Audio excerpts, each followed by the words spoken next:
la chambre de commerce qui t'accompagne, Monsieur le Président de la Cité du Design, cher Marc Chassaubenet, Mesdames et Messieurs, je suis très heureux de vous accueillir ici à la Cité du Design pour cette journée privilégiée et particulièrement réservée aux entrepreneurs, aux entreprises, pour mesurer les bénéfices du design au sein de vos établissements. C'est d'ailleurs un avant-goût, une avant-première avant la semaine professionnelle qui aura lieu au mois de juin. Et ce n'est pas un hasard. Et je voudrais commencer par cela, simplement se rappeler, ne pas oublier que ce sont les industriels, vos prédécesseurs, qui ont créé à Saint-Étienne, il y a maintenant plus de 2 siècles, l'école de dessin, qui est devenue ensuite l'école municipale des Beaux-Arts, puis l'actuelle école des Beaux-Arts et de design de Saint-Étienne, qui se classe dans le top des écoles de design au niveau national et européen, tout simplement parce qu'ils avaient déjà compris, il y a plus de 200 ans, que le design pouvait apporter une plus-value indéniable face à la concurrence, mais également face à l'innovation et à la créativité qui est indispensable à la survie des entreprises.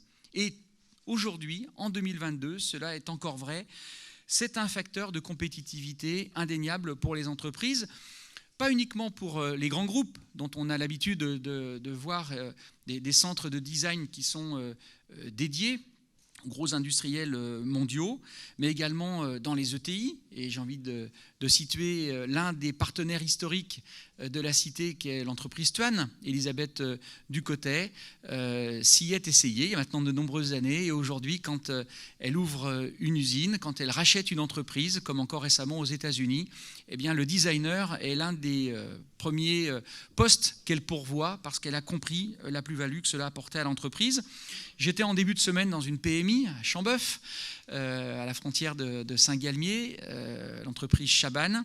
Et là aussi, ces dirigeants, Arnaud et Maxence, qui poursuivent à la suite de leur père, de leur grand-père, cette activité de fil d'acier, de feuillard, eh bien, au bureau d'études, il y a des ingénieurs et il y a un designer. Et ce n'est pas un hasard si il y a seulement quelques mois, et je tiens à en féliciter Marc Chassaubenet, le Conseil national du design a décidé d'abord d'associer évidemment Saint-Étienne dans ce conseil, étant la seule ville créative design UNESCO, c'était évidemment une évidence, mais d'en confier également le secrétariat général avec cette double tutelle du ministère de la Culture. Ça paraît peut-être pour le grand public une évidence, peut-être un petit peu moins évident, le ministère également de l'industrie, de l'économie et des entreprises.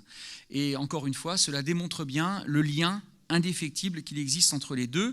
Et si Saint-Étienne reste aujourd'hui une grande métropole en matière de dépôt de brevets, puisque je rappelle que nous sommes la 6e métropole en nombre de dépôts de brevets annuels, alors que nous sommes la 15e en termes démographiques, c'est bien parce que, évidemment, son enseignement supérieur est extrêmement productif et de qualité, que ces entreprises ont compris depuis de très nombreuses années à Saint-Étienne que l'avenir se construit aussi par la créativité, par l'innovation, mais je suis convaincu que le design y est pour beaucoup. Et on le mesure également au nombre de doubles diplômes que l'école de design produit avec l'école de management de Lyon, avec l'école des mines, avec l'ENISE, avec l'école d'architecture. Et c'est ce double regard qui est extrêmement intéressant pour se classer, je dirais, dans le top des entreprises qui innovent et qui permet de placer également Saint-Étienne comme étant, en matière de design, eh bien, la métropole où cela se passe. Et on pourra le mesurer encore plus aisément dans les temps qui viennent, puisque avec la métropole de Lille, nous venons de créer l'Observatoire économique et territorial qui permettra justement de mesurer de manière très objective la plus-value qu'apporte le design aux entreprises et aux territoires là où il est utilisé. Et puis je voudrais rappeler aux chefs d'entreprise que vous êtes qu'il y a maintenant 2 ans, 3 ans, avec le Covid, on perd un peu les repères. nous avons avec la région Auvergne-Rhône-Alpes signé une convention qui dégage 3 millions d'euros de subventions qui sont versées directement par la région aux entreprises qui font appel à des compétences design, et notamment en faisant appel à la Cité du Design et à sa filiale qui s'appelle Cité Service. Peut-être que Marc en dira quelques mots tout à l'heure, et qui vous est dédié, qui vous permet de rentrer en lien avec le tissu extrêmement important de designers de notre territoire. Je rappelle que c'est en région Auvergne-Rhône-Alpes, avec le collectif Designer Plus, dont le siège est à Saint-Étienne, qui rassemble plus d'1 millier de designers, que nous en avons le plus grand nombre. Et donc il faut évidemment que vous en profitiez. Et Jacques Blanchet, qui visitait avec nous la Cité il y a quelques jours, a bien compris le lien extrêmement important à créer et à poursuivre. Et puis la métropole de Saint-Étienne, que j'ai l'honneur de présider, souhaite également, dans le cadre du plan de relance que nous avons initié, notamment de soutien aux entreprises, vous accompagner avec cette plus-value qui est une différence territoriale évidente, avec le fonds Welcome Pack. Je ne peux pas être évidemment rentrer plus dans le détail ce matin, ce n'est pas l'objet, mais vous donner ces quelques éléments pour qu'ensuite vous puissiez rentrer en contact avec la direction économique de la métropole et qu'on puisse au cas par cas vous apporter les bons conseils. Alors, chère Irène, je suis très heureux que la CCI profite de cet événement international qu'est la Biennale, qui pour la première fois va se dérouler sur 4 mois pour offrir un confort de visite encore meilleur, que ce soit au grand public, mais aussi aux entreprises, pour venir, pour revenir, pour travailler avec les équipes qui ont à cœur de bien vous accueillir, pour faire en sorte que nos entreprises soient encore plus compétitives demain, encore plus créatives, encore plus performantes, pour qu'elles créent davantage de richesses, que le territoire soit encore plus attractif et davantage d'emplois. Merci de votre attention, puis j'en profite également pour saluer toutes celles et tous ceux qui vont suivre cette matinée en visio. Merci d'avoir répondu à cette invitation. Et j'invite Irène.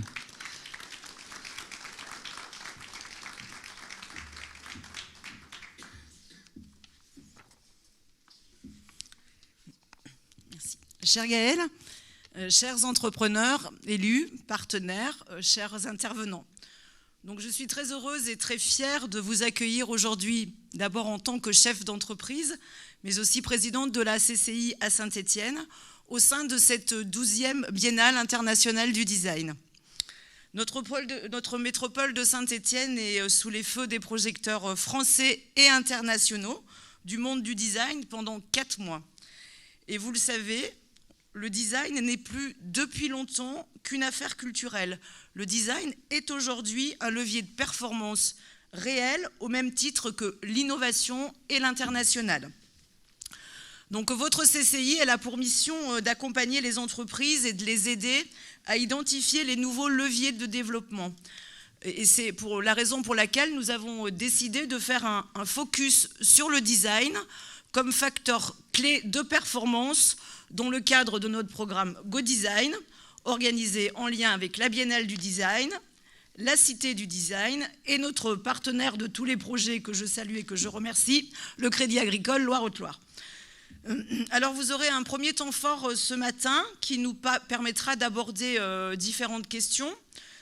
Alors la première, c'est pourquoi et comment engager une collaboration avec un designer. Ce n'est pas forcément évident.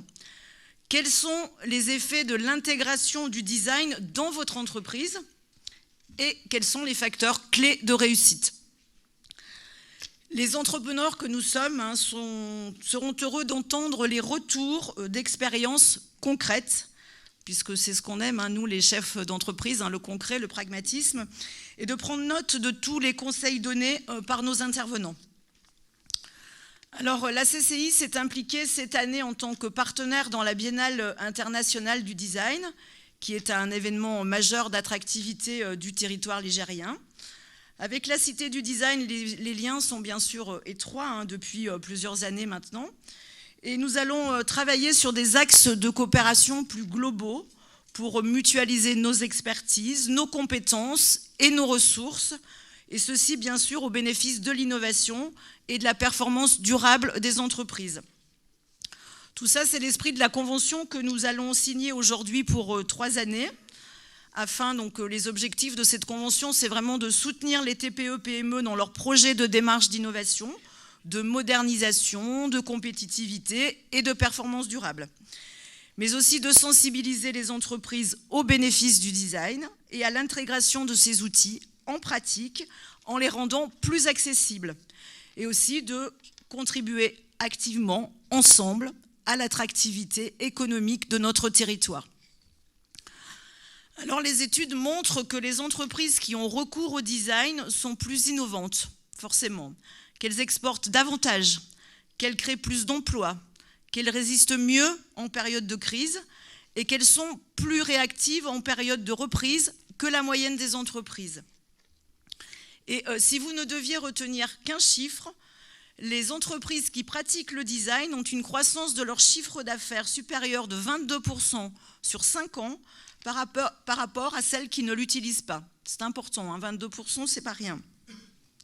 Voilà, j'espère vivement que ces interventions et ces témoignages vous inciteront à vous lancer. La CCI et la Cité du Design sont là pour vous accompagner, faciliter, soutenir vos démarches. N'hésitez pas à nous solliciter. Voilà, je vous remercie de votre attention. Je vous souhaite une matinée instructive et agréable.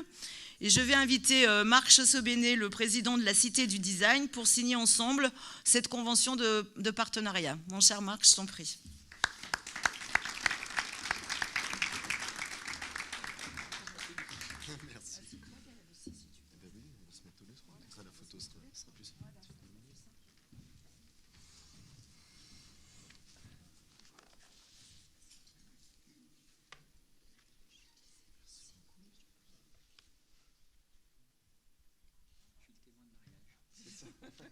T'as pas ton écharpe.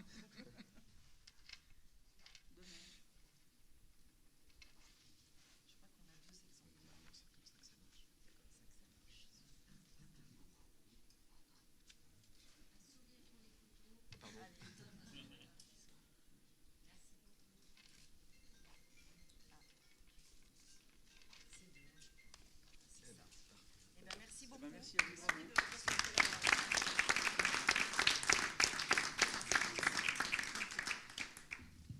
Merci Gaëlle de ta présence. Oui.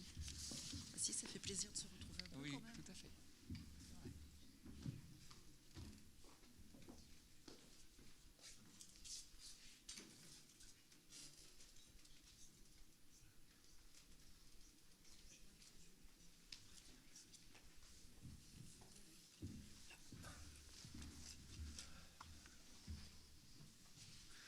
Bien, bonjour, Madame la Présidente, que j'ai eu l'impolitesse de ne pas saluer, je vous salue. Messieurs les présidents, Monsieur le maire, donc, je suis très honoré de pouvoir m'entretenir avec vous quelques minutes, 20 je crois, à propos du design comme levier de performance. Comme je n'ai pas la télécommande, ça m'ennuie de rester sur la main. Ah, merci beaucoup. Donc c'est vers le haut, j'imagine. À gauche. À gauche pour avancer. Ah, d'accord. Ça me semblait pas. Oh, oui, très bien. Moi, je suis.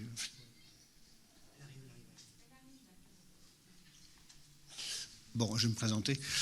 Donc, je suis Christophe Chaptal. Je suis directeur de la publication de Design Facts, qui est la lettre professionnelle du design en France. C'est la seule. Elle a été créée par Jean-Charles Gatté. Je l'ai rachetée à sa demande en 2016, en parallèle de mes activités. Et c'est une lettre qui est lue chaque semaine par un peu plus de 10 000 personnes. Le chiffre est en progression constante, ce qui montre bien que les propos de Madame la Présidente sont tout à fait véridiques. Il y a de plus en plus d'entreprises qui s'intéressent au design. Et parmi ces entreprises qui s'intéressent au design, il y en a beaucoup qui se posent des questions sur comment utiliser le design de façon efficace. Puisque vous soulignez, les chefs d'entreprise attendent de l'efficacité, attendent du résultat et de la valeur. Et donc le design, pour être créateur de valeur de bonnes conditions, est soumis à un certain nombre de fondamentaux. Alors certains d'entre vous les connaissent certainement, peut-être d'autres moins, mais on va en parler assez brièvement. Ah, merci beaucoup. Voilà. Et donc mon activité, ma seconde activité est celle d'associé d'un cabinet de conseil qui s'appelle Experience Makers, qui délivre l'expérience globale c'est-à-dire qui transforme l'entreprise pour qu'elle puisse fonctionner sur des modèles d'expérience globale, c'est-à-dire délivrer de la valeur en satisfaisant l'ensemble des parties prenantes. Et évidemment, le design est une des composantes essentielles de cette valeur. Voilà, donc je suis designer de formation, j'ai eu mon agence de design industriel pendant 8 ans. Ensuite, je suis rentré chez SEB comme directeur du marketing stratégique pour l'activité préparation des aliments et des boissons. J'ai fait un tour par l'INSEAD.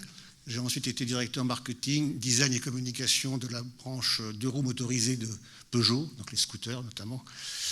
Ensuite, j'ai été formé au Lean par Automobile Peugeot, donc un parcours assez industriel. Et ensuite, en 2009, je suis parti pour monter un cabinet de conseil qui s'est transformé aujourd'hui en Experience Makers. Et j'accompagne les COMEX et les CODIR dans leur réflexion stratégique et transformation. On intervient beaucoup dans la banque, dans les services, en assurance, mais également aussi dans l'automobile pour les fournisseurs premier rang notamment et pour des startups. J'ai été président de la PCI, qui est l'Agence pour la promotion de la création industrielle, qu'on m'a demandé de remettre sur pied lorsque la créatrice, fondatrice Anne-Marie Boutin était malade, donc elle n'a pas pu diriger cette association de façon très proche. Donc je l'ai remise sur pied financièrement et j'ai passé la main ensuite à Dominique Siama, qui je crois doit intervenir ces jours-ci à la Cité. Donc en parallèle, j'ai écrit une dizaine d'ouvrages sur le design, la stratégie et le marketing, quelques articles, et puis je m'occupe d'autres publications en parallèle de Design Facts. Voilà. Donc on va s'arrêter là pour la biographie, on va rentrer tout de suite dans le vif du sujet. Alors évidemment, on revient toujours aux fondamentaux. Alors cette définition du design qui est le dessin D-E-2-S-I-N et le dessin D-E-2-S-E-I-N, ça signifie en fait que on réfléchit et on agit. Alors cette définition, vous avez dû la voir assez souvent. Il se trouve que très immodestement, je l'avais proposée dans mon premier bouquin en 93, parce que je m'étais dit, c'est bizarre ce design qu'on considère comme étant un mot anglo-saxon, qui veut dire concevoir, vous le savez, est en fait d'essence latine. Et au XVIIIe, la signification du dessin et du dessin I-N et E-I-N, eh bien cette signification s'est confondue, parce que les deux mots se sont confondus. Et le design a finalement repris cette signification. Alors, sans rentrer trop dans la théorie, ça veut dire finalement que dans une optique d'entreprise, on a quand même une première optique qui est celle d'une démarche globale qui combine vision stratégique, capacité de création de solutions ou d'expériences et prise en compte des enjeux économiques et sociétaux, dans le but d'augmenter la valeur de l'organisation en satisfaisant l'ensemble des parties prenantes. Et quand vous dites, Madame la Présidente, que ceux qui font appel au design ont des croissances qui sont supérieures de 22% à d'autres, ça veut dire en fait que ceux qui font appel au design ont déjà une posture de vision stratégique assez globale et ont une très bonne vision de leur écosystème.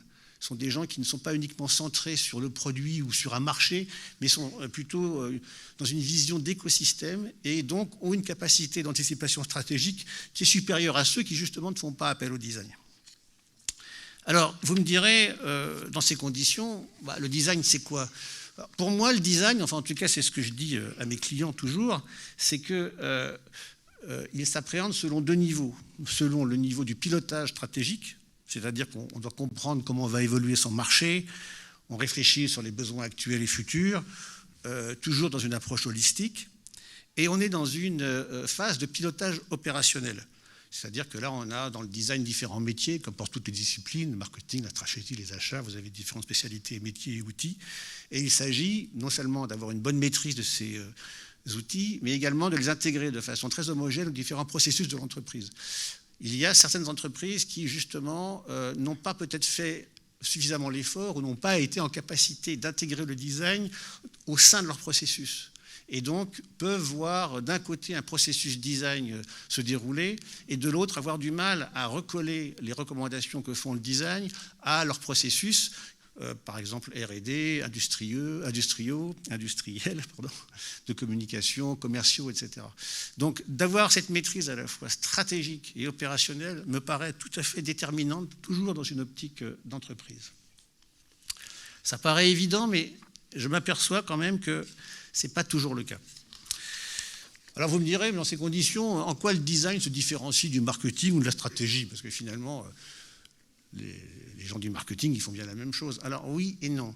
Je dirais non parce que la posture du designer, c'est quand même quelqu'un qui vise sur une croissance apaisée. C'est quelqu'un qui a comme ambition de faire en sorte de satisfaire l'ensemble des parties prenantes d'un écosystème et donc d'avoir des relations qui soient harmonieuses. Le designer n'est pas dans un rapport de force avec son marché, n'est pas dans un rapport de force avec ses partenaires, ses concurrents, ses fournisseurs. Ça ne signifie pas que c'est un enfant de cœur. Ça signifie qu'on n'est pas dans une démarche, dans une posture marketing de toujours plus. On n'est pas sur du simple gain de part de marché. On n'est pas sur de la croissance pure, de la marge opérationnelle au détriment d'autres parties prenantes. Donc c'est un peu ce qui peut distinguer la posture du designer de la posture du marketing. Et puis il y a un autre élément qui est très important, c'est qu'il n'y a pas de design sans co-construction. Il est inimaginable, par exemple, de ne pas faire en sorte que la démarche du design ne croise pas avec l'ensemble des métiers et des processus de l'entreprise. Et quand je dis croiser, ce n'est pas uniquement du brainstorming. Je n'ai rien contre les post-it, c'est très sympathique. Il m'arrive de les utiliser en séance de créativité, mais ça n'est pas suffisant. L'important, c'est qu'il y ait des équipes projets qui soient leadées par des designers ou non, mais en tout cas qui soient extrêmement collaboratives dans leur démarche. Et intégrer le démarche dans une démarche collaborative, c'est quelque chose qui n'est pas évident, parce que justement, cette perception du design n'est pas forcément la même pour tout le monde. Certains vont estimer que le design, c'est de l'esthétique. Alors oui, c'est de l'esthétique, mais pas seulement. D'autres vont estimer que le design, c'est aussi une réflexion sur des nouveaux usages. C'est aussi une réflexion sur l'innovation. C'est aussi une réflexion sur de l'éco-conception, etc.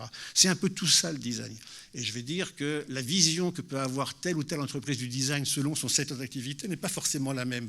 Mais en tout cas, le fondamental qui consiste à dire qu'il y a un pilotage stratégique, un pilotage opérationnel, qui a une vision apaisée, je dirais, de la croissance, et qu'on est dans une démarche de collaboration, ça, ce sont des fondamentaux qui sont, je dirais, récurrents et systématiques. Alors, cela étant dit, évidemment, il ne faut pas opposer design à marketing, ni design à rien d'autre, d'ailleurs. Ces démarches sont totalement complémentaires et je suis bien placé pour vous dire que le marketing est un outil extrêmement efficace pour formuler une ambition, pour organiser un marché, pour fixer des objectifs, etc. et pour déterminer des canaux de distribution et des types de communication. Il ne faut pas les opposer, mais faire du marketing, faire du design, ce n'est pas tout à fait la même chose. Par contre, quand vous êtes dans une optique d'entreprise, vous combinez les deux, comme vous combinez la stratégie et le marketing, comme vous combinez le marketing et les achats, le marketing et la prod, le marketing et la communication, etc. Donc ça, c'est systématique. Je ne suis pas du tout militant de dire que le design est une discipline à part ou au-dessus. Pas du tout. Le design, c'est une discipline comme une autre. Elle a simplement comme caractéristique d'avoir toujours une vision très globalisante, ce qui n'est pas forcément le cas d'autres disciplines. Donc il faut en tenir compte. Ensuite, il y a un certain nombre d'entreprises, de cabinets de conseil, de designers qui font la promotion du design thinking. Donc vous utilisez sans doute, que peut-être, ou pas d'ailleurs, mais vous avez certainement entendu parler. Alors les vertus du design thinking, on n'y revient pas, elles sont effectivement tout à fait réelles et positives. Des propositions désirables pour le client, viables pour l'entreprise, faisables d'un point de vue industriel. Sauf que pour moi, le design thinking est très souvent utilisé au niveau de la solution. On n'est pas dans une vision globalisante, on est dans une vision de solution. Et donc, de façon générale, quand on accole un qualificatif à design produit, design industriel, design digital, design ce que vous voulez, on descend d'un cran. C'est-à-dire qu'on passe du niveau stratégique au niveau de l'expertise métier.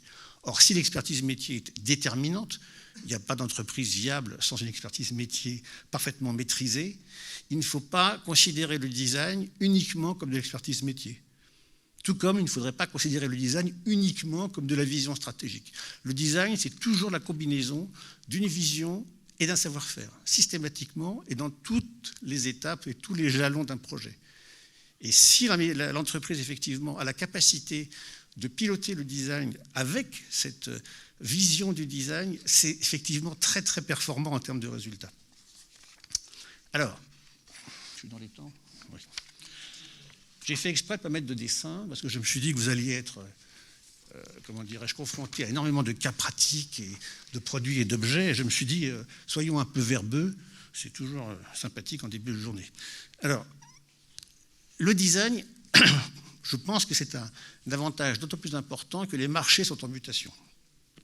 Aujourd'hui, on est quand même, pour beaucoup d'entreprises, pour ne pas dire toutes les entreprises, sur des problématiques qui sont à la fois réglementaires, environnementale, éthique, managériale, technologique, politique, réglementaire, etc. Et donc, elles sont souvent obligées soit de réévaluer leur modèle économique, soit même d'imaginer un nouveau modèle économique.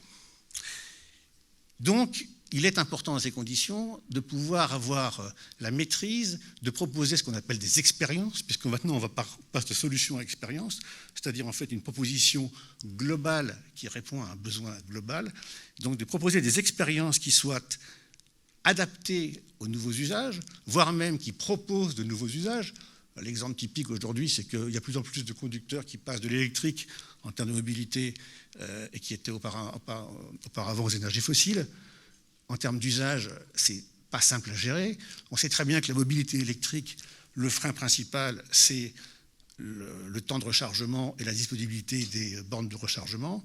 Et au-delà de ça, on sait très bien qu'il y a des problèmes de recyclage de batteries, qu'il y a également des problématiques qui concernent la production de la matière qui permet de faire les batteries, etc. Donc la boucle est loin d'être bouclée pour la mobilité électrique. Le design, justement, et des gens comme EDF en parlent très bien, le design, justement, permet de comprendre comment est-ce qu'on pourrait rentrer dans une espèce de pédagogie des usages pour pouvoir faire accepter par le marché des modèles économiques totalement en rupture avec ce qu'on connaissait auparavant. Et le design, il est aussi intéressant parce qu'il permet de faire passer ce qui pourrait être perçu comme étant un inconfort. Aller recharger sa voiture, par exemple, tous les 300 km, c'est un inconfort par rapport à un véhicule diesel qui peut parcourir 1200 km. Donc comment est-ce qu'on transforme cet inconfort en avantage en termes d'usage? Eh bien ça, justement, le design a un certain nombre d'avantages pour pouvoir résoudre ces équations. Et toujours en ayant en tête l'ensemble des parties prenantes concernées. Alors, je vous donne un exemple. Amazon, qui est une entreprise extraordinaire, avec des résultats faramineux, est une entreprise qui, pour moi, ne prend pas en compte l'ensemble des parties prenantes. Ça veut dire que, par exemple, la satisfaction client est à 100%, mais elle se fait peut-être souvent un peu au détriment des fournisseurs, des partenaires, voire des collaborateurs, si on en juge le nombre de grèves dans les entrepôts à chaque fin d'année. Bon, c'est un choix. Il est assumé par Amazon, mais on ne peut pas dire que ça soit un modèle économique qui soit, je dirais, forcément validé par quelqu'un qui aurait une démarche de designer. Tesla est peut-être plus dans une démarche de designer de ce point de vue-là. On a plus l'impression que l'ensemble des parties prenantes est prise en considération. Peut-être pas toutes, mais en tout cas, on a le sentiment qu'il y a un effort qui est fait à ce niveau-là. Alors pourquoi est-ce que c'est un levier de performance ? De façon assez pragmatique. Pour moi, il y a trois éléments qui sont clés. Le premier, c'est que le design pousse à une vision holistique. Ça oblige le chef d'entreprise, ses équipes, l'ensemble de l'entreprise à prendre de la hauteur et à considérer une problématique de façon globale et pas uniquement une des composantes. Prix de revient, marge, distribution, part de marché, etc. Non, on prend en compte l'ensemble des parties prenantes systématiquement. Et ça, c'est intéressant parce que quand on prend en compte l'ensemble des parties prenantes, on fait des compromis qui ne sont pas forcément les mêmes que ceux que l'on ferait en ne voulant satisfaire qu'une partie prenante ou deux. Le client, par exemple, et uniquement le client. Ça développe la capacité à développer des expériences de qualité élevée, puisqu'on doit satisfaire l'ensemble des parties prenantes, et notamment les parties prenantes réglementaires, environnementales, éthiques, économiques, etc., eh bien, on place à un niveau d'exigence très élevé des éléments comme l'attractivité, la valeur d'usage, la durabilité, la réparabilité, la recyclabilité, etc. Donc ça suppose qu'on est sur des modèles économiques quand même assez sophistiqués pour lesquels effectivement il y a un nombre de leviers dont il faut apprendre la maîtrise. Et cette obligation, je dirais, d'élaborer des expériences performantes pousse l'entreprise finalement dans une création de valeur qui est efficace. Et puis je dirais que le design, alors ça peut vous paraître un peu étrange, mais moi je le constate de façon très régulière, ça pousse de façon naturelle à l'excellence opérationnelle. Pourquoi ? Parce que le design étant une démarche d'essence collaborative, on est obligé d'avoir des métiers, des data, des SI qui soient parfaitement performants unitairement et interconnectés. Sinon, ça ne marche pas. Il n'y a pas d'entreprise performante en matière de design qui n'a pas une excellence opérationnelle qui soit au top niveau. J'en ai jamais vu en tout cas. J'ai jamais vu des gens qui étaient très bons en design et très mauvais au niveau de l'excellence opérationnelle. Mais par contre, j'ai vu beaucoup de gens qui étaient excellents au niveau de l'excellence opérationnelle, mais pas très bons en stratégie. Et ça, c'est toujours un peu gênant aussi, parce que là, on est quand même très, très sujet à la baisse des prix, puisque sa seule possibilité, c'est d'être moins cher que les autres, ou en tout cas de produire moins cher que les autres pour pouvoir s'en sortir. Pour moi, ce n'est pas forcément le meilleur des armes. Ensuite, pour conclure, je dirais qu'en fait, l'avantage du design, c'est que ce n'est pas une option. Je veux dire, aujourd'hui, on n'en est plus à se dire. Moi, j'ai connu, sans jouer ceux qui ont un peu de kilomètres, mais j'ai connu, quand j'avais mon agent de design, des gens qui me disaient « Mais qu'est-ce que vous voulez qu'on fasse du design ? On n'en a pas besoin, nous, ça marche très bien. Pourquoi on irait s'embêter avec le design ?» Bon, aujourd'hui, les marchés sont d'une telle complexité, les ruptures de modèles économiques sont d'une telle ampleur qu'intégrer le design n'est pas une option. Et d'ailleurs, on voit très bien que ceux qui intègrent le design sont beaucoup plus performants que ceux qui ne l'intègrent pas. Et ça le sera de plus en plus. Il y a 3 conditions quand même pour que ça fonctionne. Parce que le design, ce n'est pas quelque chose comme ça qu'on implémente en 2 minutes. D'abord, il faut le positionner à sa juste place. C'est-à-dire qu'il faut que l'ensemble de l'entreprise soit convaincu que le design, c'est à la fois une vision stratégique et un savoir-faire opérationnel. Ce n'est pas évident, parce que quand vous discutez avec des gens du marketing, de la stratégie, quand vous expliquez ça à des gens qui font de l'expérience client au sein des entreprises, etc., ils ont un peu l'impression qu'on leur vole une part de leur domaine, ce qui n'est pas le cas. Mais donc il y a, je dirais, une espèce de démarche pédagogique qu'il ne faudrait surtout pas oublier. Le design, ce n'est pas des solutions miracles. Une idée, on l'a dit, sans excellence opérationnelle, ça ne vaut rien. S'il n'y a pas d'exécution parfaite derrière, n'importe quelle idée, de toute façon, est tuée dans l'œuf, ou en tout cas n'est pas rentable, n'est pas durable, enfin, ne fonctionne pas. Il est hors de question aujourd'hui de sortir des expériences sur le marché qui ne soient pas totalement abouties. C'est terminé aujourd'hui, sauf si ça fait partie d'un deal, mais c'est terminé aujourd'hui de considérer le client ou les premiers clients comme les cobayes d'une pré-série que l'on sortirait sur le marché. Ça, c'est absolument impossible aujourd'hui de considérer ce genre de choses. Et puis, il y a quand même quelque chose qui est intéressant, c'est que le design, c'est un petit peu un outil d'anti-silotage. Vous savez que le défaut des entreprises, un défaut naturel, c'est de siloter. Pourquoi on silote ? Parce que l'expertise aujourd'hui est telle pour chacun des processus qu'on est obligé d'avoir des experts qui sont de plus en plus capés et que ces experts sont sur des segments de plus en plus étroits. Donc, on a une tendance naturelle aujourd'hui, lorsqu'on veut être expert ou on veut être excellent en termes opérationnels, à siloter. Donc, le design permet justement ce désilotage. Son essence collaborative, sa volonté systématique d'apporter une vision globale, font que les différents métiers, les différents systèmes d'information se parlent, communiquent et donc désilotent de façon assez, je dirais, efficace. Voilà, j'avais prévu 5 minutes pour des éventuelles questions. Je ne sais pas s'il y en a.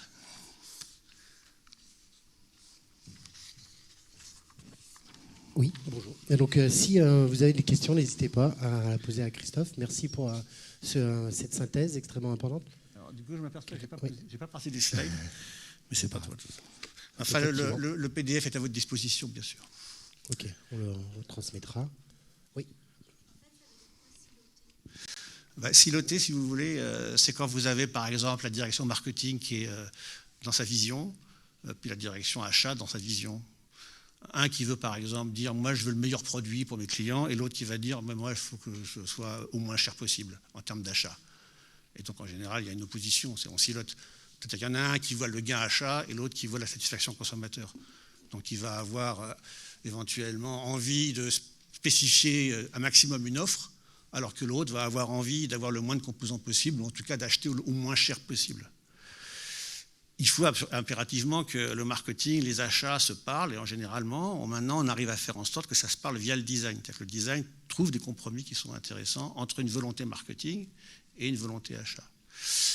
Et votre question est intéressante, et je rebondis. Il en va de la responsabilité du chef d'entreprise ou de l'équipe dirigeante de donner des objectifs communs à l'ensemble des métiers.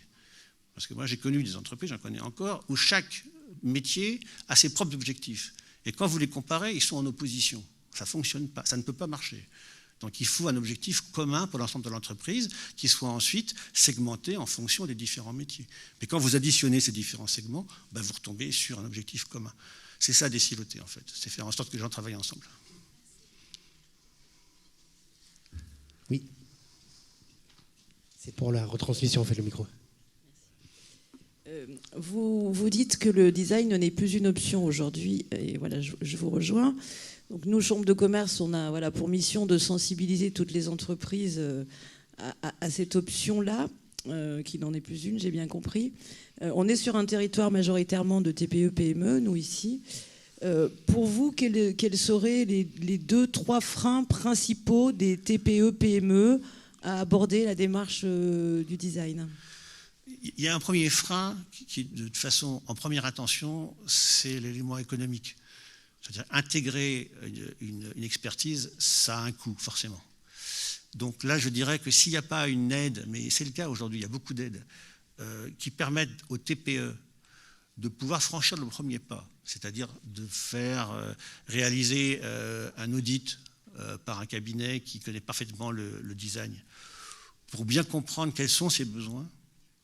C'est sûr que si on n'a pas ça, derrière, ça ne passe plus.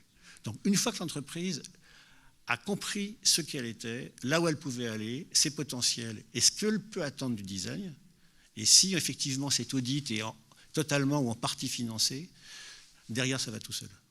Parce que le chef d'entreprise voit tout de suite l'avantage qu'il peut en tirer, ne serait-ce que le désilotage, ne serait-ce que d'avoir des produits, des expériences, des solutions qui soient différenciées, ne serait-ce que d'avoir une évolution sur l'utilisation de sa techno, ne serait-ce que d'avoir une vision différenciée des usages. Et ça, si vous voulez, après, quand on rentre dans cette démarche de réflexion, ça ne coûte pas. Ce qui coûte, simplement, c'est peut-être d'intégrer cette démarche, l'esprit de cette démarche, et ensuite, quand on développe un projet, de réserver quelques pourcents pour l'agence de design ou pour le designer qu'on va embaucher. Mais enfin, quand on regarde les études, quand on regarde le coût du design dans un projet, ça dépasse rarement les quelques pourcents. Donc je crois que ça... Pour répondre à votre question encore une fois, je crois que c'est l'audit préalable. Si elle n'est pas prise en charge, ou en tout cas correctement financée, ça ne pourra pas aller plus loin. Et j'ai une autre question. Et pensez-vous que tout type d'entreprise, tout type d'activité peut intégrer une démarche design dans son entreprise? Est-ce que toutes les entreprises s'y prêtent? Oui, toutes, et d'autant plus que nous, on travaille pas mal avec des fonds.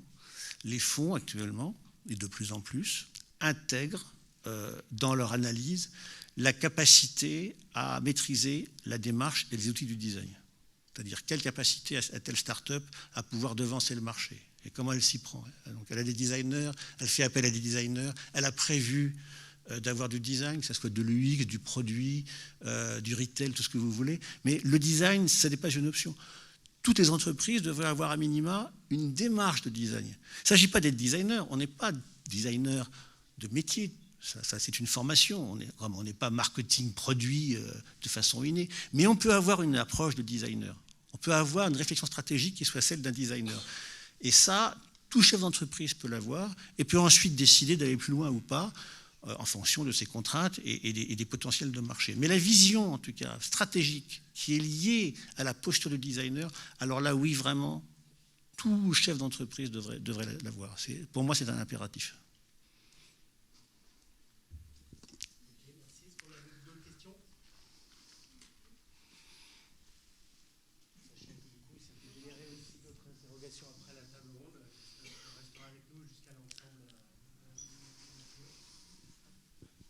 Merci pour votre intervention.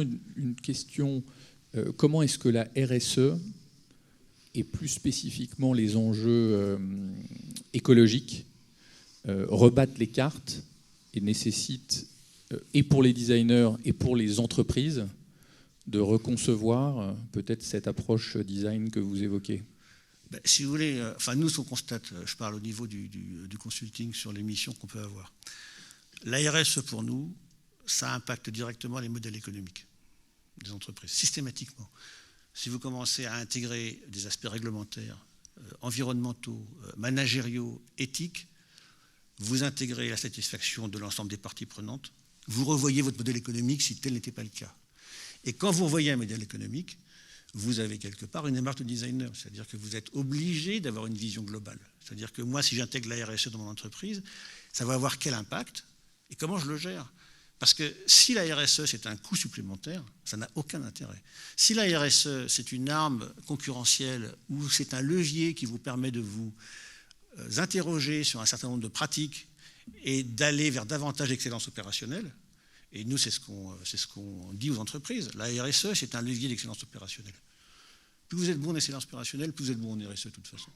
Et la deuxième chose, c'est que plus vous avez des expériences qui sont fortes auprès de vos clients, plus vous êtes bon en termes d'expérience collaborateur. L'un va toujours avec l'autre. Donc quand vous intégrez de la RSE, vous raisonnez en termes d'expérience globale avec un certain nombre de parties prenantes et un nombre beaucoup plus élevé que quand vous ne l'intégrez pas. Et donc forcément, vous devez être meilleur, vous n'avez pas le choix. Sinon, vous avez un impact sur le prix de revient qui est ingérable. Donc c'est du modèle économique pour moi.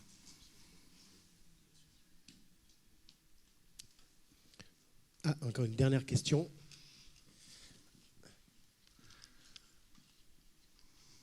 Moi, je voulais vous questionner sur l'aspect du positionnement de la France par rapport aux autres pays européens sur ces démarches design. Comment on se situe, que vous dites toutes les entreprises doivent être aujourd'hui intégrer le design. Voilà, quel est notre niveau d'intégration?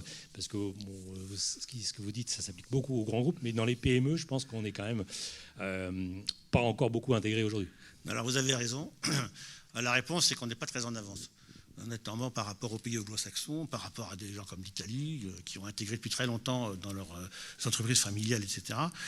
Et alors, M. Padrio ne me contredira pas, mais on a eu en France une génération de designers qui étaient des très grands sachants et qui, en même temps, avaient une certaine, je dirais, haine de l'entreprise et du profit en général. Donc, pour eux, design et profit, c'était deux choses qui étaient totalement opposées. Alors ça fait beaucoup de mal au design. Bon, heureusement, c'est en train de disparaître. On est maintenant sur des générations de designers et des chefs d'entreprise qui sont conscients effectivement des avantages du design et puis qui voient leurs concurrents faire appel au design, et leurs concurrents pas seulement français mais internationaux. Il faut savoir que les Chinois, par exemple, forment plusieurs centaines de milliers de designers par an. Ça a une signification quand même. Vous regardez la qualité des produits chinois en 10 ans, mais il y a eu un gap mais extraordinaire. Alors, on peut avoir une vision en politique en disant oui, mais non, mais je parle uniquement, moi, de l'offre, c'est-à-dire de l'expérience délivrée par les entreprises chinoises, en dehors de tout contexte politique. On sent qu'en 10 ans, il y a eu une maîtrise du design qui était exceptionnelle. Bon, nous, on n'en est pas là. Mais pour autant, il se trouve que depuis quelques années, la France revient dans le jeu pour 3 raisons. La première, c'est qu'on a des institutions de formation qui sont parmi les meilleures au monde en France. On a des écoles de design qui sont d'un excellent niveau, ça c'est une grande chance. On a également des entrepreneurs qui sont beaucoup plus ouverts. Et puis on a une prise de conscience au niveau régional, territorial, national, etc. Il y a un conseil national du design qui s'est créé il y a 1 an, entre parenthèses, qui avait été proposé lorsque j'étais président de la PCI, qui s'est mis en route. Alors, il ne faut pas trop attendre de l'État, parce que c'est toujours très très long, mais je note quand même que les chambres de commerce, par exemple, quand j'avais mon agence, il y a un certain temps maintenant, avaient déjà ce qu'ils appelaient des aides pour le design, qui finançaient à 50% les prestations de designers. C'était dans les années 85-90. Donc, la France est en retard. Mais par exemple, les chambres de commerce ont été très tôt sensibilisées au design et ont beaucoup fait pour que les ETI et les PME fassent appel au design. Mais en conclusion, on n'est pas en avance. Mais par contre, il me semble qu'on rattrape le retard assez rapidement. Et je pense que d'ici peut-être 5 ans, voire 10 ans, on sera au top au niveau intégration du design au sein des entreprises, de toutes les entreprises. Okay, une autre question. Merci en tout cas pour cette dynamique de questions. Bonjour. Moi je m'interroge sur des sujets qui sont relatifs à la propriété intellectuelle. Est-ce que cette approche de design elle a un impact sur la stratégie de propriété intellectuelle de l'entreprise? Et puis n'y a-t-il pas aussi un changement de paradigme pour les designers eux-mêmes qui ont souvent tendance à céder leurs droits et qui, dans certains autres modèles, la possibilité de générer des revenus grâce à des licences, etc. Alors c'est une très bonne question. Et d'ailleurs, ça a été un frein à ce que le design s'intègre de façon harmonieuse dans l'entreprise. La législation n'était pas favorable aux designers en termes de droits, et beaucoup d'entreprises ont abusé de rémunérations très basses sous forme de royalties sur une production. Et donc les designers produits notamment ont très souvent été sous-payés par le système de royalty. Bon. C'est en train de changer. De toute façon, l'INPI aujourd'hui a fait des efforts très importants pour sensibiliser les uns et les autres à la propriété intellectuelle. De toute façon, ce qu'on s'aperçoit aujourd'hui, c'est qu'il y a beaucoup de brevets qui sont co-déposés maintenant entre designers, quand ils sont externes, et entreprises. Et beaucoup de designers, quand ils sont intégrés à l'entreprise, sont mentionnés dans les brevets. Ça veut dire quoi? Ça veut dire que finalement, design et innovation commencent à se combiner de plus en plus profondément. Et je pense qu'on va dépasser maintenant ce débat de royalty. De toute façon, il n'est pas simple pour moi de travailler pendant 1 ou 2 ans sans percevoir de rémunération quand on est un designer externe. Et je trouve que pour l'entreprise, c'est pas non plus très sain de se dire bah, si ça ne marche pas, finalement, j'aurais perdu que mon outillage, et puis celui qui a créé le produit, il n'aura rien. Moi, je pense que le risque, il s'assume ensemble. Et je suis plus partisan quand même d'un investissement qui est en temps et en moyens et en maîtrise, en savoir-faire, qui est rémunéré à son juste prix dès le départ, quoi. Je veux dire, on ne demande pas à un homme de marketing d'être rémunéré sur le succès du produit qu'il conçoit. Donc pour le designer, pour moi, c'est un peu la même chose. Donc moi, je ne suis pas favorable en fait à ce que le designer aille trop dans une politique de royalty sur ses créations. Je suis plus sur une collaboration. Après, il y a le secteur de l'ameublement qui est un petit peu différent, où là, on est sur des modèles différents. Mais moi, je parle vraiment de l'entreprise, on va dire, industrielle ou de services, TPE, PME, qu'on connaît tous. Je ne suis pas partisan du royalty. Franchement pas. Je trouve que c'est un peu faussé. Et quelque part, personne n'est content là-dedans. Personne n'est content. Ok, merci pour cette question qui nous emmène aussi vers des champs qui sont liés à l'entreprise. Donc, levier de performance, accompagnement, bénéfice du design. Merci Christophe, merci vous restez avec nous pour la série de... Désolé que les slides n'aient pas suivi le discours. On peut l'applaudir. Et puis, continuer sur la lancée, justement, avec des cas d'études et des interventions sur la table ronde. Oui, Christophe. C'est mon esprit un peu chef d'entreprise. On ne se refait pas. Je vous encourage à vous abonner à DesignFax. C'est un abonnement qui est payant, mais certainement extrêmement rentable. Voilà. Merci. DesignFax, que vous retrouvez toutes les semaines, tous les lundis, qui vous a envoyé dans la boîte mail et qui fait la synthèse de l'actualité, mais aussi traite des sujets de fond avec des interviews et des personnalités. Une interview, stratégie, tout, vous avez tout. Voilà. Tout ce que l'entreprise peut souhaiter pour intégrer le design, vous l'avez dans DesignFax. Merci beaucoup. On continue donc avec notre table ronde où je vais inviter nos 5 témoins du matin à venir me rejoindre sur cette table afin d'échanger justement sur la mise en réalité oui, allez-y. Juste, moi, je me mettrai sur le côté. Parce que, voilà. Et justement, quelle réalité l'intégration du design a dans l'entreprise? Comment ça s'opère? C'est ce qu'on va voir avec nos 5 témoins. Bonjour messieurs, qui vont se présenter tour à tour. Et puis dans lequel nous allons lancer leur intervention. Bonjour. Oh, installez-vous comme vous le sentez. Voilà. Ouais. Donc je suis Laurent Vacheret, chargé de mission à la Cité du Design, et c'est avec plaisir que j'accueille ces 5 chefs d'entreprise qui ont répondu à l'appel, répondu présent pour témoigner de leur activité et comment ça s'est déroulé dans l'entreprise. Donc on va le faire de manière très rapide, un petit tour de table ronde rapidement pour se présenter, et puis ensuite on entrera en détail dans une progression des questions en disant comment vous avez découvert en tant que chef d'entreprise le design, quels ont été les effets derrière à plus ou moins long terme, et aujourd'hui comment ça se passe. Voilà. Merci Laurent, bonjour à tous. Jean-Philippe Massindier, je suis le dirigeant d'une entreprise stéphanoise, la Diffusion Technique Française, on dit DTF Médical, qui a fêté l'année dernière ses 70 ans.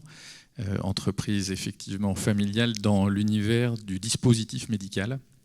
Nous concevons, développons, produisons, commercialisons des produits dans différents domaines thérapeutiques, le respiratoire, l'allaitement maternel et la plaie. Bonjour, Alain Devez, je suis designer indépendant depuis maintenant un sacré bout de temps, depuis 2002, je suis en agence. J'ai été stéphanois pendant 10 ans. Aujourd'hui, je ne le suis plus, désolé. Je ne suis pas parti bien loin, je suis au sud de Lyon, je suis à Vienne. Voilà, donc je travaille essentiellement pour des TPE, PME, porteurs de projets, mais aussi des gros groupes, des grosses entreprises. Je suis aussi intervenant en école de design, en design mobilité automobile avec Strat Design à Lyon et Rubica ISD à Valenciennes. Voilà, donc ma spécialité est plus la mobilité légère. Puis j'adore les contacts avec les PME, le développement de l'innovation, l'invention. J'ai de nombreuses inventions à mon titre. Voilà, je suis un passionné de création. Voilà. Bonjour, donc Martin Vernet, je suis le fondateur de la société Ergo Concept.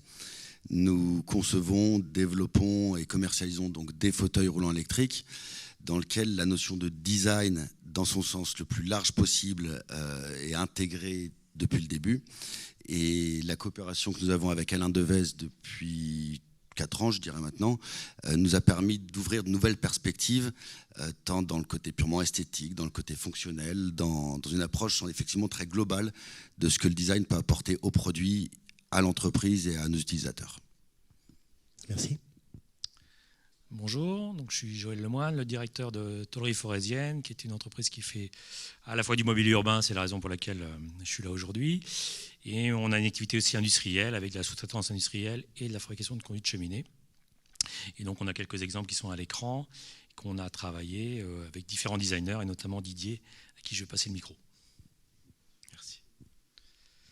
Bonjour, moi donc Didier Epin, je suis designer produit sur Annecy.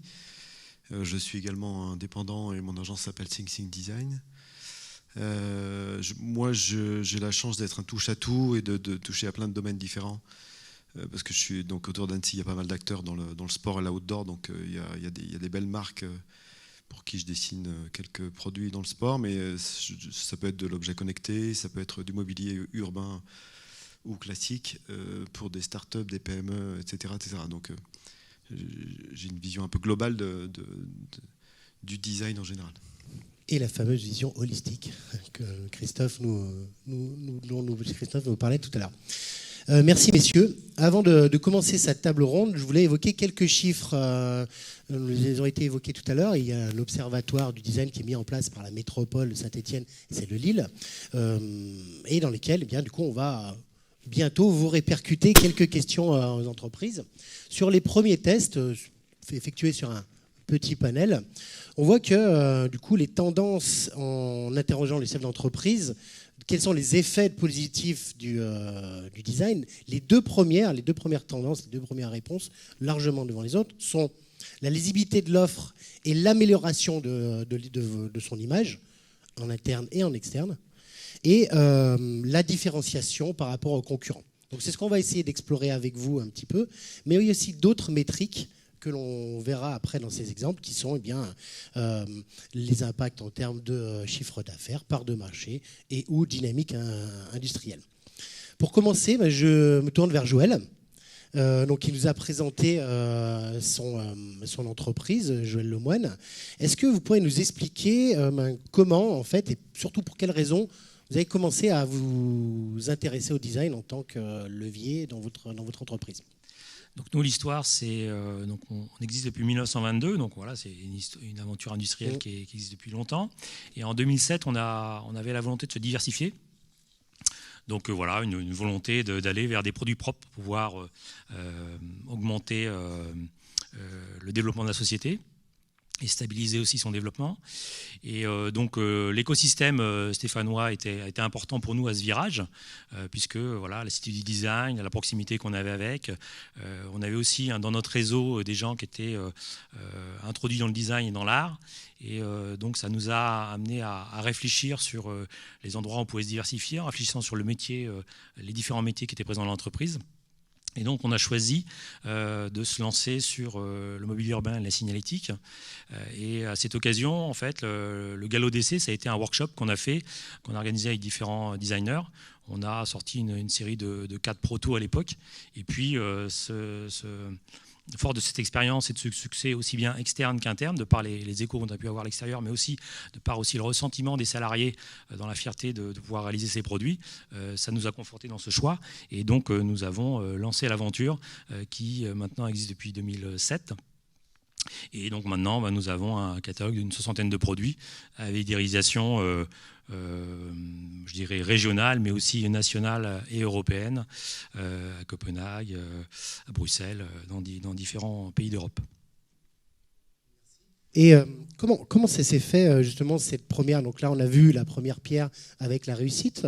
D'ailleurs c'est vos équipes aussi qui vous ont retourné en interne que du coup le travail de diversification les avait nourris, c'est ça hein. Du coup vous avez un savoir-faire, on parlait d'excellence opérationnelle tout à l'heure, du coup les personnes en interne ont aussi porté cette démarche. Oui, alors là, je rebondis sur ce que disait Christophe tout à l'heure. C'est vrai qu'il y a cette histoire de culture en fait, du design qui n'est pas immédiate.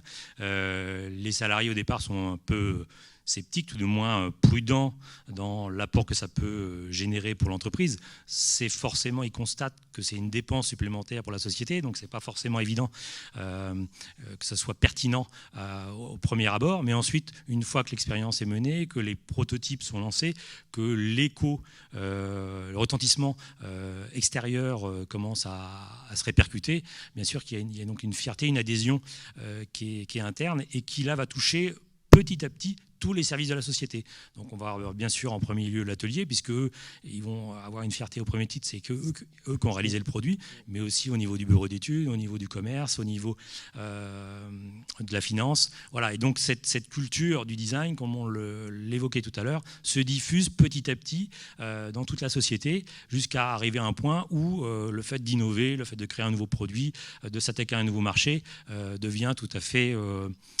comment je dirais, commun et admis par l'ensemble des salariés. Intéressant. Donc la dynamique est lancée. Vous êtes en recherche maintenant de nouveaux marchés. Comment vous avez rencontré, si on peut dire, Didier? Comment s'est passée la mise en relation et qu'est-ce que vous avez fait avec lui en premier comme prestation?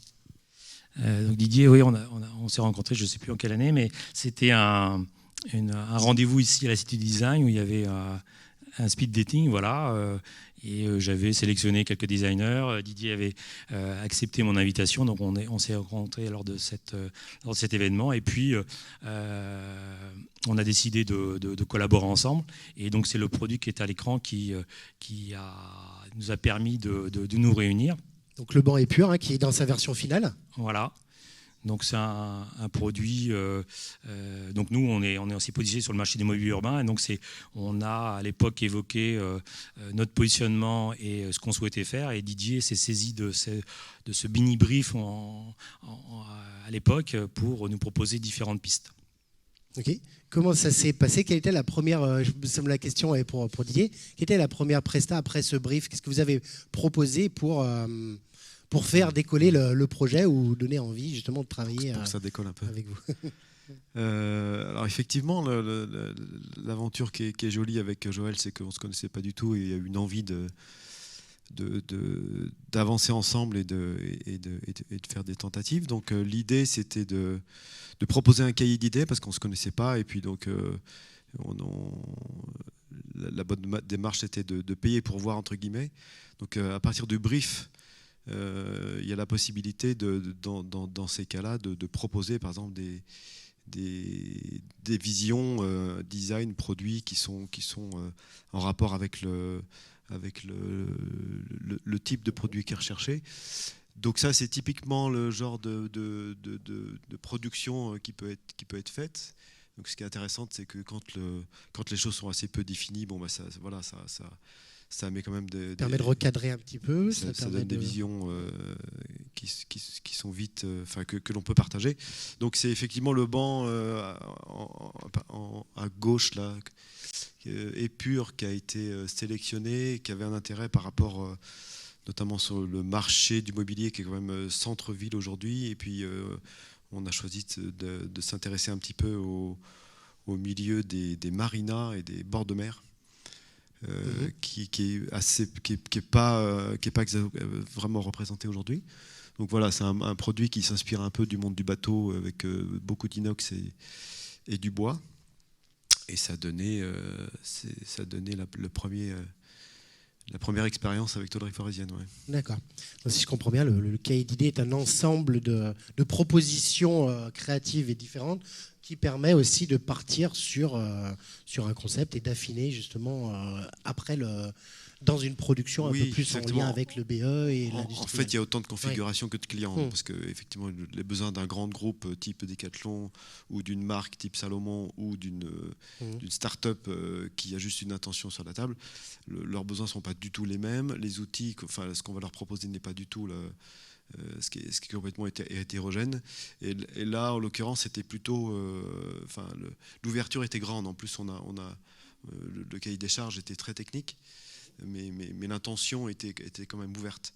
Donc dans ces cas-là, c'est vrai que c'est intéressant de continuer le dialogue ensemble et de poursuivre la réflexion avec des premières illustrations qu'on peut intituler cahier d'idées. Ouais. Un dialogue aussi graphique. Olivier, vous me disiez que du coup, il s'exprime beaucoup par le dessin, par le sketch. Et c'est aussi des choses qui sont peut-être nouvelles aussi pour les chefs d'entreprise.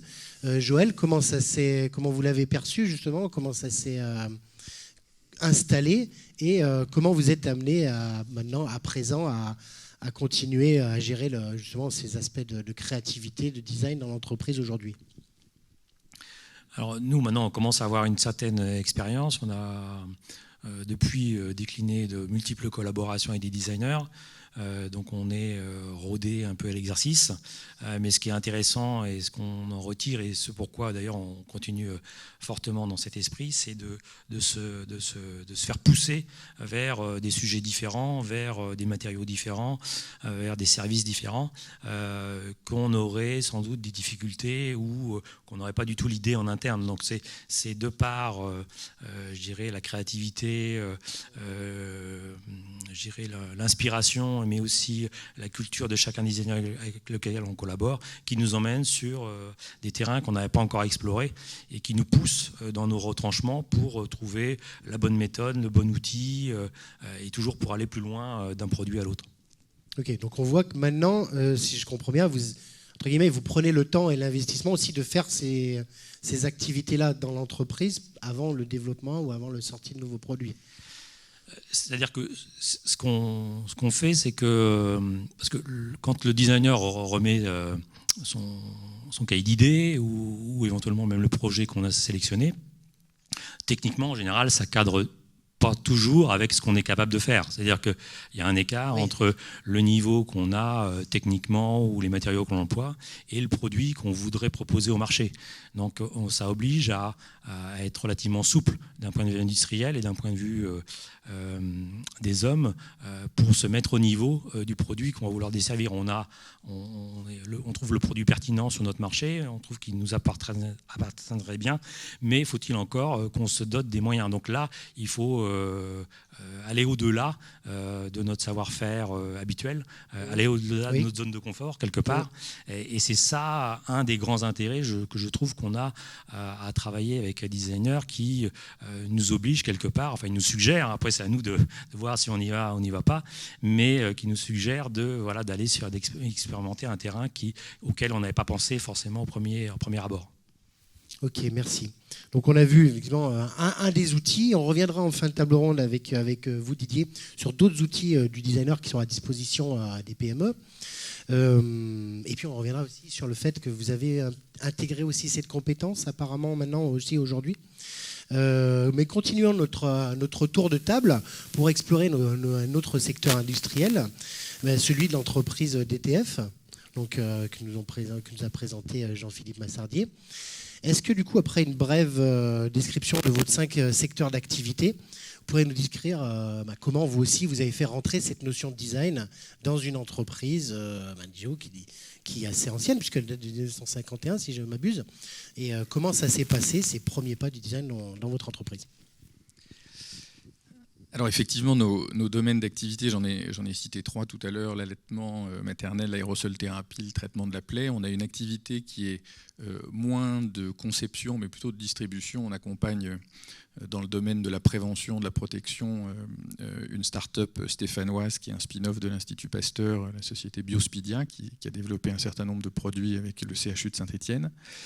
Pour revenir sur le design, en fait, probablement que mes prédécesseurs, c'est-à-dire ceux qui prédestinaient les fondateurs, peut-être un peu moins, mais c'était sans doute des visionnaires, ils avaient sans doute conceptualisé un certain nombre de points qu'on peut amener à dire que c'est du design.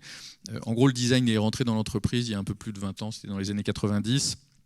À l'époque, c'était mon père et un associé, parce qu'on est 2 familles fondatrices, qui ont décidé de transformer un peu la perception visuelle des produits que nous avions. C'était des ingénieurs qui avaient développé ces produits. L'ingénieur trouve des solutions. Il faut que ça marche. D'autres éléments étaient peut-être moins pris en compte. Et l'idée était de donner une dimension un peu plus sexy à nos produits. On faisait des produits qui étaient plutôt des espèces de systèmes de pilotage austère de la marine russe, pour pas faire de mauvais jeux de mots.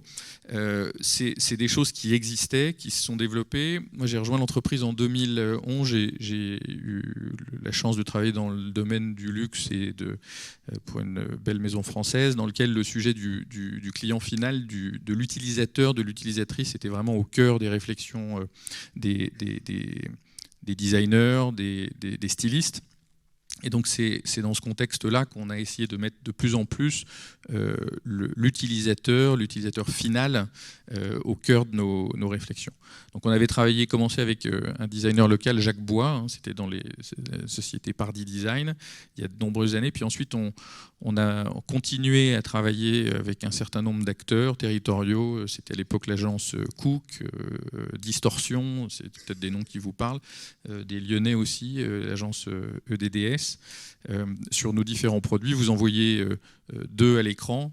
Le tire-lait manuel Caplet, quand on fait des systèmes d'aide à l'allaitement maternel qui sont pris en charge beaucoup par le système d'assurance maladie français, notamment en pharmacie, on a essayé de trouver d'autres façons d'accompagner les mamans. C'est la raison pour laquelle on a créé ce tire-lait manuel qui vient finalement de se nourrir des produits que la maman reçoit dans le cadre d'une prise en charge par l'assurance maladie et qui facilement, avec une poignée, celle que vous voyez, transforme une tétrelle, l'interface entre la maman et la machine pour collecter le lait, en un tire-lait manuel qui lui permet de se déplacer plus facilement. On a beaucoup travaillé avec des ergonomes, évidemment l'agence de design, on a fait des tests d'évaluation, on a pris les enjeux de préhension, on a beaucoup travaillé sur des sujets très, très opérationnels. On a aussi beaucoup travaillé, vous voyez le compresseur Agis, on faisait avant des cubes en tôlerie, alors on ne travaillait pas avec la tôlerie forésienne, mais avec nos amis d'Atomelec. Et dans ce contexte-là, on était lourd, on était encombrant, on était finalement assez bien pensé pour les loueurs et les pharmaciens qui utilisaient nos produits, parce que c'était des produits qui ne se cassaient jamais, quoi. L'obsolescence programmée était clairement quelque chose qui n'était pas du tout maîtrisé chez nous. Et donc, les produits duraient 5 ans, 10 ans, 15 ans, etc. Les patients ou les mamans pour les tire-laits, c'était la même problématique. Ils disaient, attendez, vos trucs sont lourds, bruyants, etc. Très efficaces, mais un peu... Et donc on devait travailler avec, à l'époque c'était effectivement nos amis de DDS sur le compresseur pour à la fois rendre l'utilisation, l'expérience utilisateur plus importante, l'expérience industrielle plus importante, parce que dans nos anciens produits, on mettait 2 heures pour monter nos systèmes de générateurs d'aérosols, alors que là, on met un peu moins de 10 minutes, un peu plus de 10 minutes. Donc ça a eu un effet très important sur les enjeux de prix de revient, de coût. Et puis on est sur des produits qui sont beaucoup utilisés par notamment des gens avec des pathologies respiratoires très lourdes, des patients qui sont atteints de mucoviscidose, qui doivent faire l'équivalent de 1 ou 2 sessions d'aérosol thérapie par jour. Et donc en fait, ce petit signe, puisque ça ressemble un peu à un signe, ça devient un peu leur compagnon de vie. Et donc c'était important que ce soit plus facile à appréhender, nettoyer. Et c'est ce qu'on a mis en place. Puis le dernier exemple, c'était les nouveaux bureaux. On a eu le plaisir d'être accompagné par Saint-Étienne Métropole et la Cité du Design. Merci Sandy de nous avoir accompagnés là-dessus, notamment sur un projet qui était un sujet de design organisationnel et qui nous a amené à repenser à la fois nos organisations d'équipe, nos organisations de personnel, nos organisations aussi organisationnelles à l'intérieur de nos bureaux. On a beaucoup travaillé avec une agence qui nous a été présentée, Horizon, qui était une agence parisienne, qui nous a amené à repenser un peu nos espaces physiques pour faciliter notamment la mise en place, parce que c'était l'objectif initial du projet, justement le mode projet dont on parlait tout à l'heure, effectivement favoriser les interactions, les échanges entre les différents intervenants de l'entreprise. Ok, merci. Je vais changer le micro. Je ne sais pas. Donc du coup, on a vu le design produit. Vous avez dans une démarche de renouvellement de gamme, mais vous êtes allé aussi jusqu'au design opérationnel. En mélangeant toutes ces activités et ces expertises extérieures, maintenant, est-ce que du coup, on a des effets à l'intérieur de l'entreprise, j'ai envie de dire, qui continuent à fonctionner sans le projet de design, en fait? Est-ce que du coup, il y a une répercussion sur la culture, sur l'adaptabilité, la transversabilité, pas facile à dire celle-ci, à l'intérieur de DTF? La réponse est oui. Il y a eu effectivement des bénéfices à ces initiatives multiples. Le souhait d'être innovant, même quand on est dans une industrie comme la nôtre, qui est une industrie très réglementée, financée par l'assurance maladie, nécessite malgré tout régulièrement de se remettre en question. Et à partir du moment où on a pris en compte chez nous l'enjeu du client, de l'utilisateur final, c'est vraiment quelque chose qui est devenu une méthodologie récurrente. En fait, j'ai tendance à dire, je pense qu'aujourd'hui, chacun de nos responsables de service, dans l'exécution de sa mission, prend en compte l'utilisateur final. Soit l'utilisateur final client, soit même l'utilisateur final à l'intérieur même de l'entreprise. Dans une démarche assez vertueuse, ça ne crée pas une relation de tension, mais ça crée effectivement une relation de co-conception. Et donc c'est à ce titre-là quelque chose d'assez positif. Ça a aussi contribué à faire, je pense, évoluer l'image de l'entreprise, oui, à la fois vis-à-vis de nos clients, nos partenaires, nos fournisseurs, sans doute aussi en interne.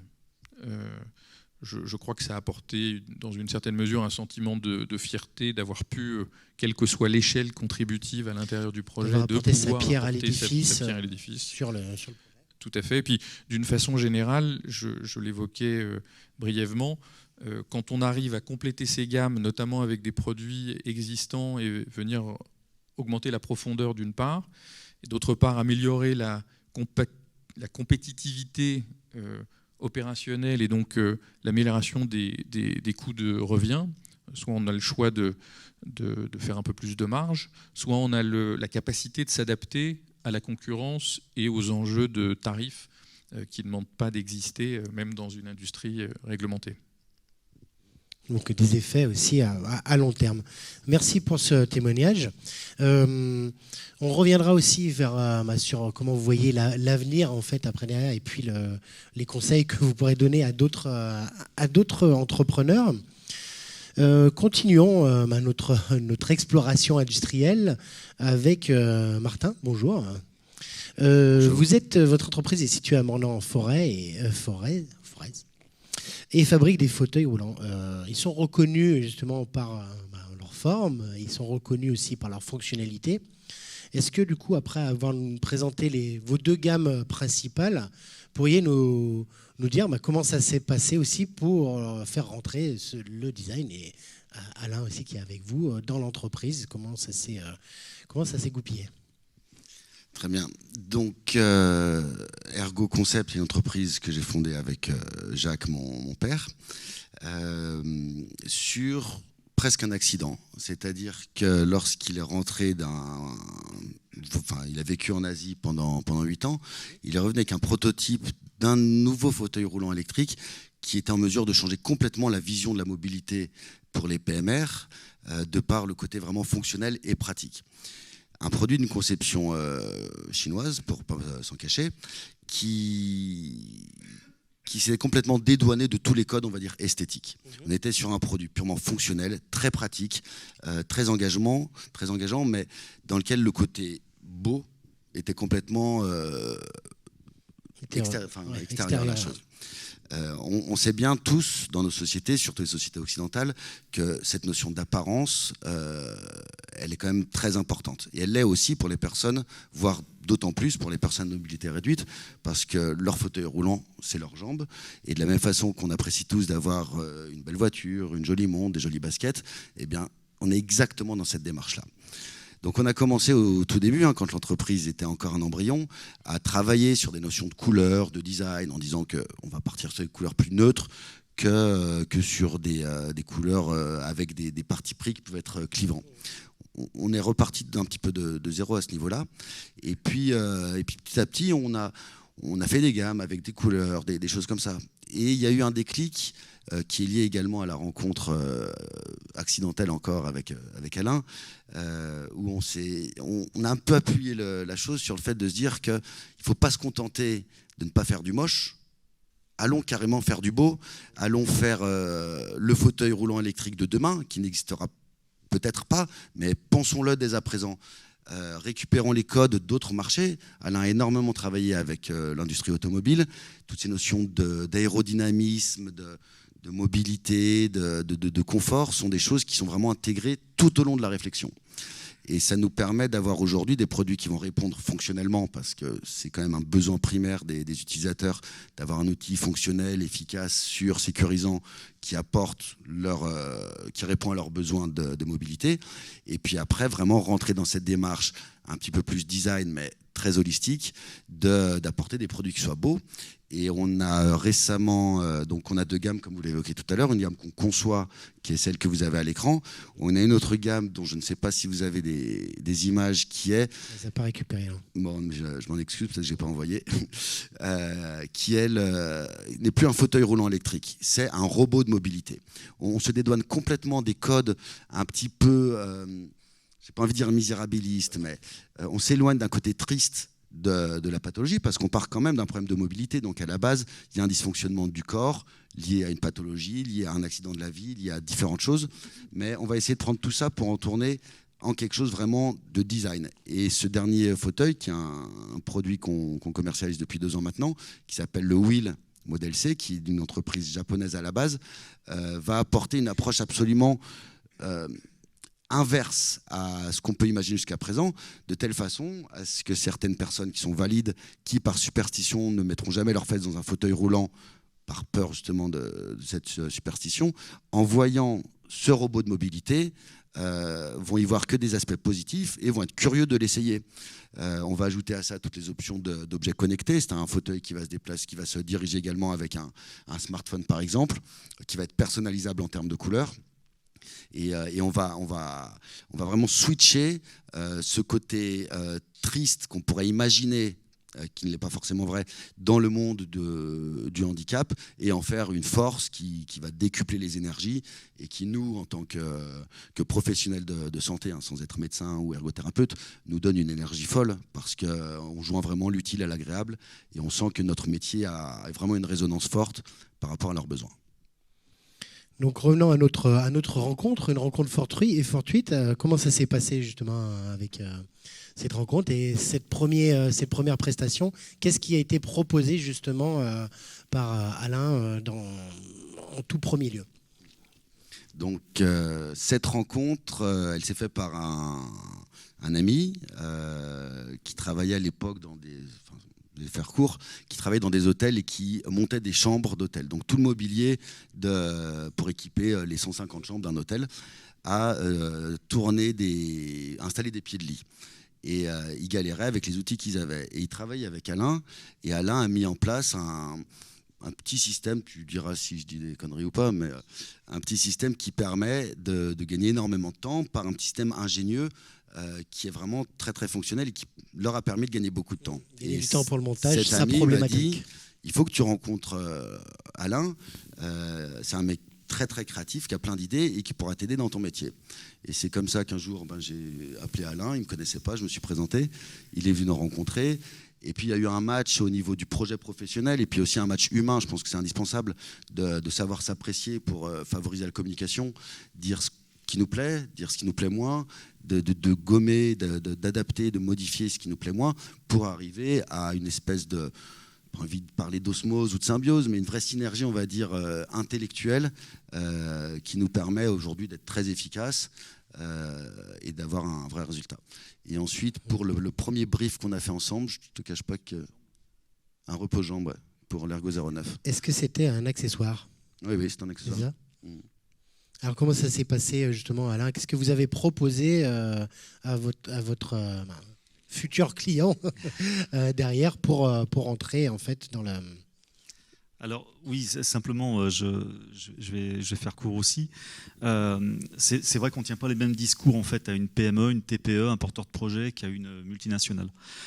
Pour reprendre ce que disait M. Chaptal, si je ne dis pas de bêtises, tout à l'heure, il y a des démarches en fait qui s'approprient à certains types d'entreprises et d'autres qui ne s'approprient pas. Ergo Concept avait besoin de créativité, de débugger des détails, des accessoires, des ensembles.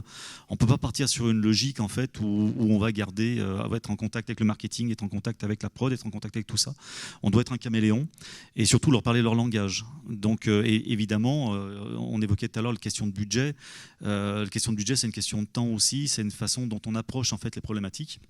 Et je pense que c'est super important de bien comprendre cet enjeu-là si on veut vraiment répondre aux problématiques des PME et des TPE. C'est mon avis, je le pratique depuis maintenant une vingtaine d'années et je pense que ça marche plutôt bien. Donc par rapport à Ergo Concept, c'était exactement ça. C'est-à-dire qu'il y avait un challenge à la base plutôt technologique sur développer un ensemble qui permettrait de lever la jambe d'un patient et matcher avec l'environnement du système. Donc il y avait déjà des petites propositions qui existaient, mais elles n'étaient pas forcément adéquates en termes d'ergonomie, en termes d'usage et en termes de coût surtout. Parce qu'en fait, une PME, c'est pareil, comme toutes les entreprises, court après un coût. Et donc, il a fallu être créatif par rapport à ça. Donc, on est, en fait, c'est le design, je le mettrai aussi, la part créative est hyper importante. J'ai vite fait, je la fais très courte, mais j'ai travaillé dans l'univers de la périculture avec Tigex. J'ai travaillé dans l'univers du militaire, enfin, je travaillais dans l'univers du militaire avec Thales. Je travaillais dans l'univers du sport avec Salomon. J'ai travaillé dans l'univers de la mobilité. J'ai dessiné des triporteurs. J'ai conçu des tas de projets. Et en fait, le seul point commun qui est derrière tout ça, c'est se poser les bonnes questions. En fait. Donc, c'est tout un acte créatif au travers des projets qui fait que l'ensemble est transversal. Et en fait, Ergo Concept, c'est ce qui s'est passé. C'est-à-dire qu'on avait ce challenge de support de jambes et on s'est dit, relevons ce challenge en développant un produit si possible, fabriqué localement. C'est vraiment quelque chose qui me tient à cœur, le développement local. Et c'est ce qu'on a fait avec l'équipe d'Ergo Concept, avec Martin. On a relevé ce challenge et on a vraiment trouvé des belles solutions en travaillant même jusqu'avec son voisin de palier, usineur. Et on a donc travaillé par rapport à ça. Donc tout est une question de réflexion. C'est pas une moins-value en fait. C'est simplement une façon de répondre à la problématique différemment. Et ça a été plutôt bénéfique ce premier projet et ça a donné à peu près, non, si tu es à peu près content, non a priori il est content. Et voilà, et après on a développé plein d'autres projets ensemble. Donc on est à mi-chemin entre l'invention et le design. Vous disiez du coup qu'au début c'est vous qui avez quand même convaincu la relocalisation d'une production ou c'était déjà dans l'air du temps chez Martin? Ouais. Vous avez compris, on fait beaucoup de choses entre guillemets par accident ou par opportunité qui se présentent et je pense que ça marche, il faut savoir les saisir quand elles sont là. En toute sincérité et à défaut de contredire mon ami Alain, lorsqu'on était au début de ce projet de ce repos-jambes, au fond de la façon dont je voyais les choses, c'était pas forcément de faire une relocalisation. Okay. Et puis, on a fait les premiers protos avec des entreprises locales, comme il a dit, de notre voisin, des entreprises ardéchoises, des entreprises du Forêt, de proximité. Et puis, on s'est rendu compte finalement que même au niveau du coût, c'était très intéressant. Là, pour donner un exemple de prix, il y avait 10 € ou 10 $ d'écart entre un produit qu'on ferait fabriquer en Asie et un produit qu'on ferait fabriquer en France, avec beaucoup de plus-value à le faire fabriquer en France, c'est-à-dire qu'on se dédonnait complètement des frais et des contraintes de transport, et Dieu sait si elles sont très très très contraignantes aujourd'hui.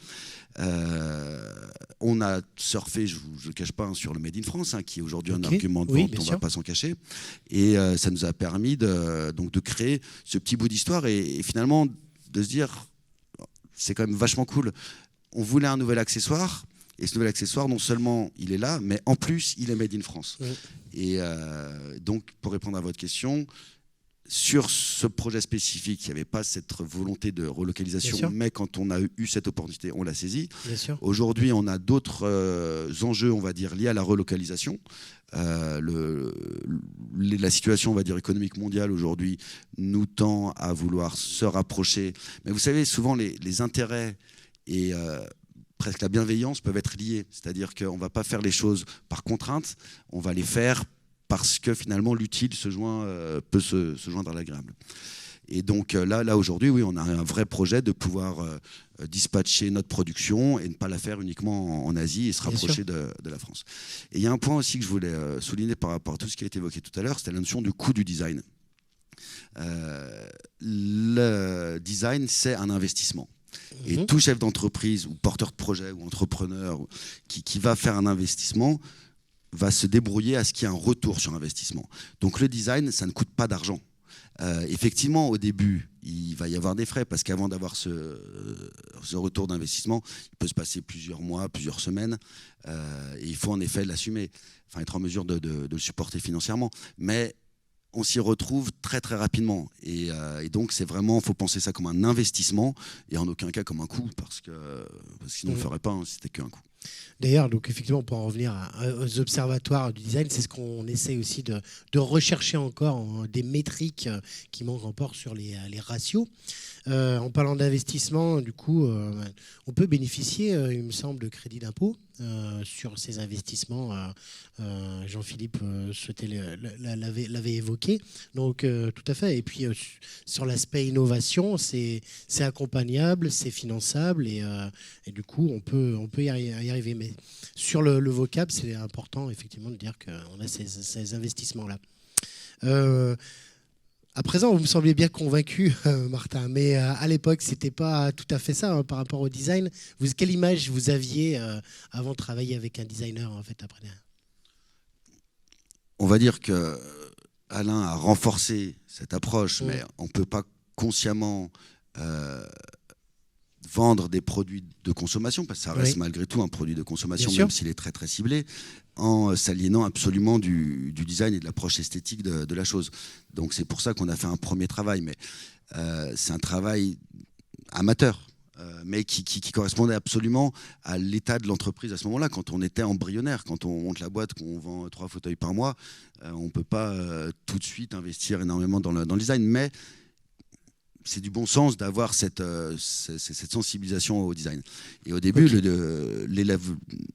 va dire le travail de design qu'on faisait directement entre moi-même et mes partenaires asiatiques, c'était des croquis très mal faits. Et Alain pourrait en témoigner que je dessine très mal. Ça, c'est pas moi qui l'ai dessiné, bien entendu. Mais qui avait au moins le mérite d'être compréhensible. Et le design, c'est aussi un super outil de communication. Parce qu'au début, je faisais comme ça, j'expliquais la fonctionnalité à mon partenaire asiatique, qui devait lui aussi comprendre le côté investissement. Parce qu'au début, il voyait que le côté coût, en disant pourquoi je ferais cette amélioration, ça va me coûter des ronds. Et donc c'est pour ça que le design nous a permis de bien mieux communiquer. Et quand je suis passé de mes petits schémas un peu pourris avec une petite explication à des sketchs comme vous pouvez le voir ici, puis à des modélisations 3D comme il y en a sur les slides d'après qui sont ultra réalistes, votre interlocuteur il comprend tout de suite. Ça lui laisse aussi la liberté de l'améliorer, de l'adapter par rapport à ses contraintes industrielles, parce qu'avec Alain, on essaye de faire les choses basées sur le bon sens, mais il y a certaines choses qu'on ne peut pas anticiper sur la faisabilité technique très très précises. Et on va laisser justement à notre partenaire une certaine marge d'intervention, d'adaptation, mais se basant sur des modélisations, sur des mises en plan, sur des choses qui laissent un droit à l'erreur, enfin un risque à l'erreur extrêmement maîtrisé et très très fin. Ok. Merci pour ce retour. J'en profite pour demander à Alain, justement, plus largement, donc du coup on a ce secteur d'activité, vous avez d'autres secteurs d'activité. Comment vous y prenez dans le premier rendez-vous avec les entrepreneurs pour les convaincre justement que cette part de créativité, d'inventivité doit être aussi intégrée et demande du temps et de l'investissement? Alors en fait, les approches sont. Enfin, j'essaye d'être un caméléon en fait, parce que les approches sont complètement différentes. Oui, suivant. Vous disiez tout à l'heure en fonction de la taille entre bien sûr, startups bien sûr. Et puis même suivant la taille. Par exemple, là, typiquement avec Thales, j'ai fait plusieurs maintenant missions design dans la vision nocturne. C'est des approches en fait où je suis au milieu d'ingénieurs, donc des personnes qui ne sont pas du tout sensibles à ça. Et il a fallu les convaincre. Donc je suis d'accord avec M. Chaptal, quand il disait tout à l'heure qu'on est un petit peu le médiateur de tout ça. Il faut créer de la médiation entre tous les du dialogue avec tous les parties. Donc ça, c'est pour les grandes entreprises. Et pour les plus petites, il faut bien faire comprendre et bien faire expliquer que le projet concret, c'est leur projet. C'est pas notre projet. Nous, oui. on est, on va dire, le vecteur de créativité, mais ça reste leur bébé. Et c'est hyper important parce qu'on a souvent tendance, nous, en tant que créateurs, à s'approprier le projet. C'est pas notre projet. Moi, je suis missionné pour amener à bien ce projet. Je vais le prendre à cœur, je vais le porter la meilleure façon que je peux, mais ça reste le projet du porteur de projet ou de l'entrepreneur. C'est important, effectivement. C'est hyper important. Ça fait partie aussi du dialogue que vous pouvez avoir et de comment vous le présentez. Oui, exactement, parce que souvent, on me dit, oui, mais alors qu'est-ce qui se passe si tu as trouvé une idée, si tu as quoi que ce soit. Moi, je veux être clair avec ça. Enfin, je développe moi-même mes propres inventions, mes propres innovations de mon côté. Le reste, après, je suis un prestataire créatif qui vient apporter le meilleur de soi-même pour aboutir le projet, quoi. Et il est important de bien écouter aussi, de ne pas s'enfermer sur des cahiers des charges, des fois trop strict. On est des créatifs, on a besoin de voir large, de voir le recul. Donc voilà, et surtout, mettre en confiance l'entrepreneur, qu'on est présent dans la société, mais on n'est pas là pour prendre une part de la société. On est vraiment un vecteur au même titre que n'importe qui. Et ça, c'est aussi des compétences qu'on met en avant justement dans la relation et dans la sensibilisation au design.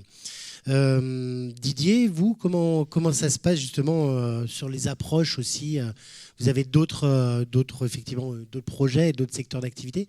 Comment ça se passe sur l'approche des projets existants? Sur le premier contact, le déroulé.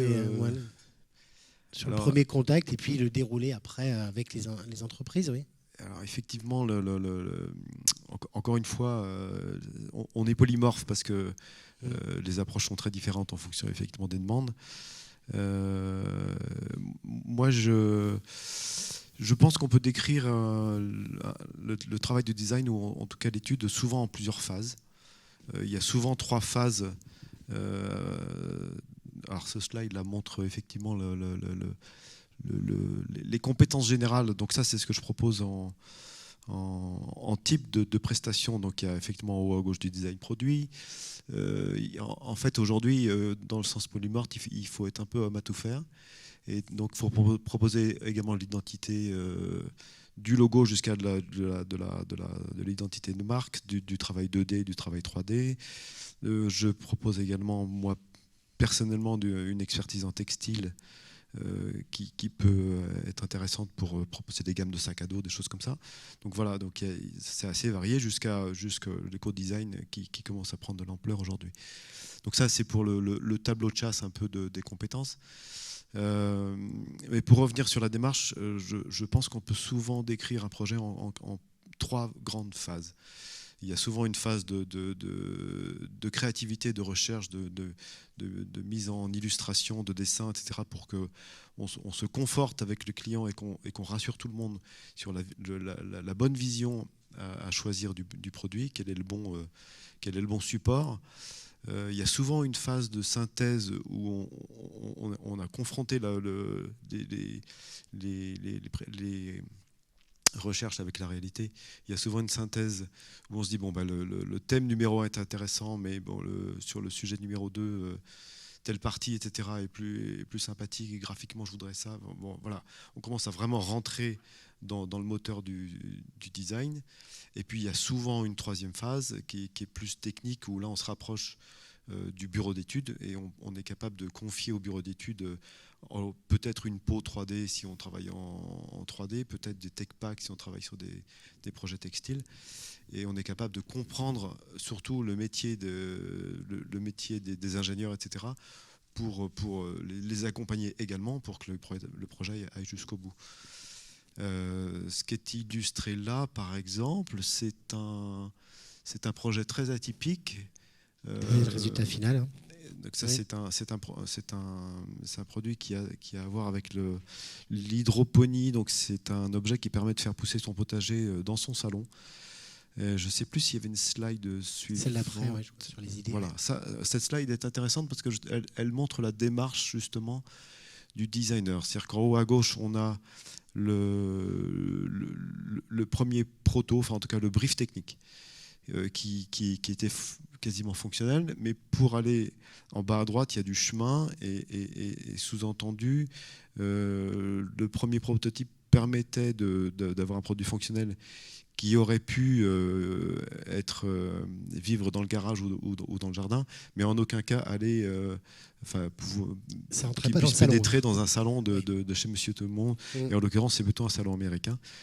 Donc c'est tout le travail avec les outils 2D, 3D qui sont présentés ici pour que ce produit se transforme complètement avec le monde du mobilier et puisse devenir un peu compatible avec des intérieurs et surtout intègre discrètement la technique parce que c'est un objet très très technologique et il ne subit pas trop la technologie. Voilà. D'où l'importance de la troisième phase du dialogue avec les bureaux d'études, les techniciens, les ingénieurs, les responsables logiciels, tous ceux qui embarquent l'électronique, etc. Exactement. Qui est important.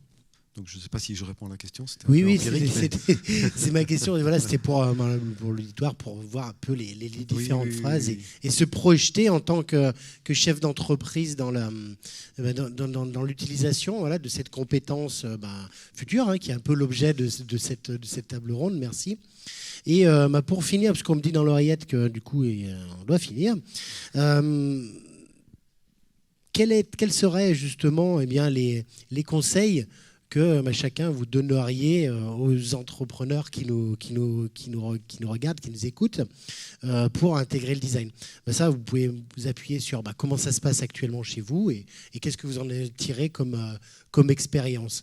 On peut se faire rapidement le tour de table les uns après les autres pour conclure et peut-être générer des questions-réponses. Jean-Philippe, vous souhaitez commencer? Comment ça se passe? Quels sont vos conseils?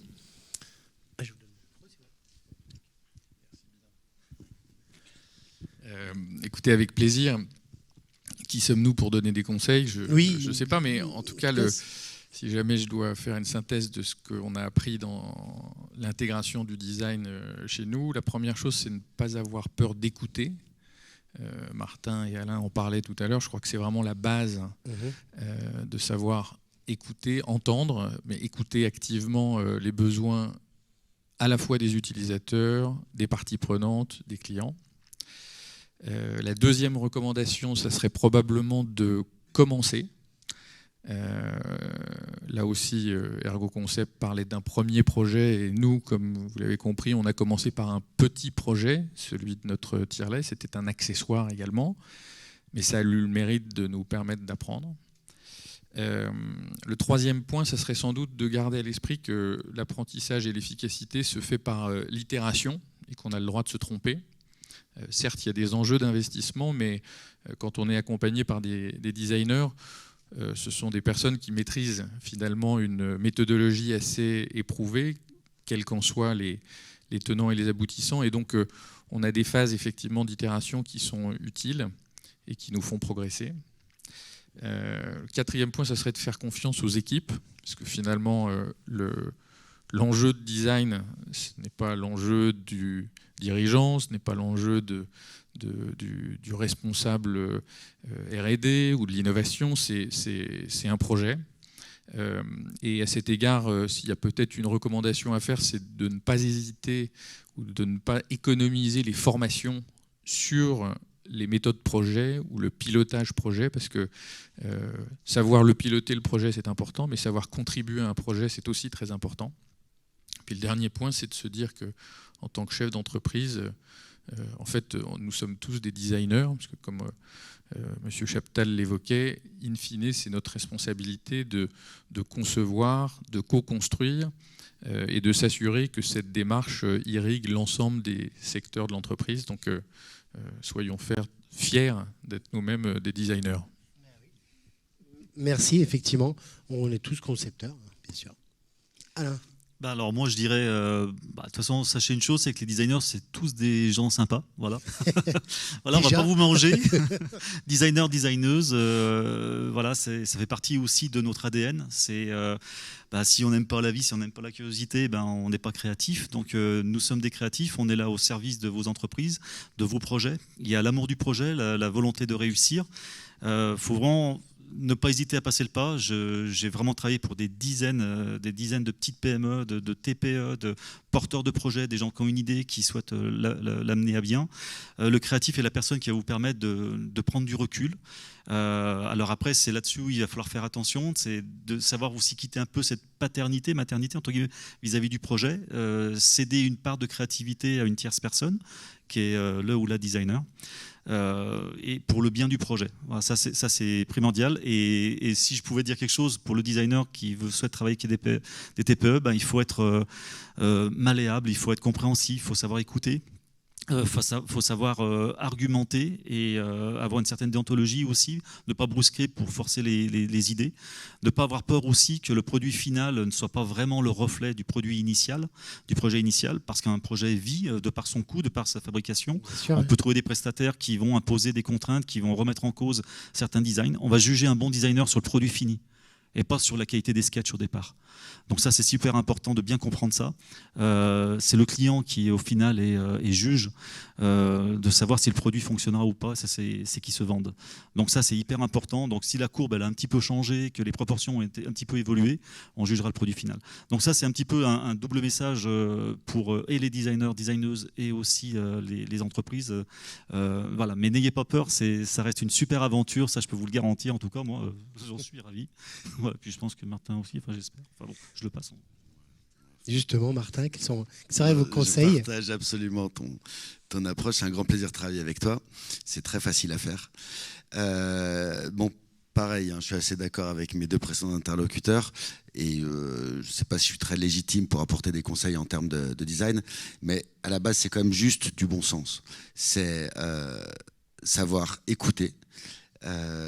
Savoir être humble, se dire que le projet final, il n'est pas dans mon cerveau, mais il est un petit peu dans le mien, un petit peu dans celui d'Alain, un petit peu dans celui de toutes les personnes, même les plus anodines, entre guillemets, ou les moins concernées par le design, ont peut-être la bonne idée qui va faire que ce projet de design va être un succès.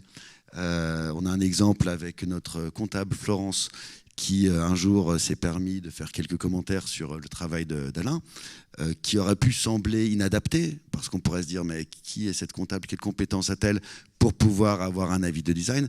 Mais je crois que c'est complètement l'inverse. Tout le monde a le droit d'avoir des idées, va vous apporter un point de vue différent, et quand on a un seul axe de vision sur une situation, c'est jamais suffisant. Et quand je parlais d'humilité et d'écoute, c'est aussi justement avoir l'humilité de dire je t'écoute en tant que, au-delà de ta compétence professionnelle qui dans ce cas-là n'apporte rien, mais dans ta compétence humaine, dans ta sensibilité, et merci de m'ouvrir les yeux sur ce point-là que moi je n'avais pas vu, mais je conçois qu'il est absolument important. Donc il y a cette question d'humilité. Après il y a aussi quelque chose de fantastique avec le design, c'est comme l'a dit Alain, pour reprendre ses mots, c'est la notion de caméléon. C'est-à-dire qu'il y a un moment, au début du projet, il n'y a pas de limite. C'est-à-dire qu'est-ce que j'ai envie de faire, qu'est-ce que j'ai envie de créer, et surtout ne te mets aucune limite. Le fauteuil roulant électrique de demain, il sera peut-être volant, il sera plus un fauteuil roulant, il sera peut-être un fauteuil volant. Aujourd'hui, industriellement, c'est impossible à réaliser, mais c'est aussi par le design qu'on peut arriver à vraiment ouvrir le champ des possibles. Ouais. Et après, on va changer de casquette et on va rentrer dans cette notion de concrétisation de la chose. On va mettre de côté les idées folles, même si on peut en retirer quelques substances pour les concrétiser, enfin les intégrer dans un progrès concret. Et on va rentrer dans une approche liée au coût, liée à la faisabilité, liée à la logistique, liée à des choses qui sont plus terre à terre. Mais le design, c'est finalement le pont qu'on va faire entre ces deux choses. Et c'est un kiff absolu de partir de rien, d'avoir une idée, de la confronter, que l'idée rebondisse. Ouais. Et quand vous avez le premier proto dans les mains, c'est super. Quand vous avez les premières séries, c'est génial. Quand vous avez fait en France et que vous n'aviez même pas pensé à faire ça, c'est encore mieux. Et quand ça vous rapporte de l'argent à la fin, que demande le peuple, j'ai envie de dire. Donc, merci. Voilà. Merci beaucoup. Moi, je dirais juste une chose. Voilà, il faut se lancer, il faut expérimenter soi-même. Et il y a une chose qui ressort des multiples coopérations qu'on a pu faire avec les designers, c'est le fait que ça apporte une énergie positive. Et cette notion d'énergie positive, elle est, je pense, très vraie, et ça a été déjà souligné précédemment. C'est que le designer apporte quand même un vent nouveau, mais aussi il impulse une énergie qui se mutualise avec la nôtre. Donc ça crée vraiment une synergie, quelque chose d'assez fort au sein de la société. Et je pense que moi, c'est ça que je retiendrai plus en élément marquant, fort de cette première expérience. Alors évidemment, il faut que ça matche avec le designer, mais ça, c'est vraiment quelque chose d'important qu'on a du mal à mesurer avant de vivre ces expériences. Merci, Joël. Moi, je ne peux que vous conseiller de tester le design, c'est évident. Alors, comment dire ? Je pense qu'effectivement, moi, je fais le constat que ce sont toujours des aventures humaines, c'est idiot à dire, mais qui font qu'aujourd'hui, moi, j'ai des clients qui durent depuis longtemps, avec qui on est en confiance, et la notion de confiance est super importante. C'est comme ça qu'on peut fonctionner dans la durée. Après, je pense qu'en France, on a un petit peu il y a une espèce d'aura un peu parfois négative du designer, ou en tout cas qui fait peur. On confond designer et diva. Il y en a dans le monde du mobilier, par exemple, et c'est très très bien, mais c'est vrai que tout le monde n'est pas un grand créateur qui travaille la lumière et la perspective. Donc ça peut être beaucoup plus simple que ça, voilà. Et puis donc c'est une question d'échange, de partage. Et puis il y a le coût du design qui est pas forcément, qui est un sujet également qui peut être mis sur la table. Moi je décortique un devis en phase, en temps, et ce que je vends c'est du temps. Donc c'est un forfait journée qui est étalé sur 1 jour, 2 jours, 3 jours, et on travaille ça ensemble. Donc voilà, il faut juste pas avoir peur, quoi. Faut y aller. Ok, merci. Donc bien, on vient de voir par tous ces exemples aussi que bien les entrepreneurs peuvent se lancer. J'ai entendu les mots de confiance, polymorphe, caméléon, retour sur investissement, vision holistique. Qualité, donc bien tous les champs de l'innovation en fait de l'entreprise et voire jusqu'à l'organisation peuvent être abordés. Ils s'accompagnent aussi, effectivement, ces prestations sont accompagnées. Vos CCI sont là pour vous aider, la cité pour vous guider. Merci messieurs.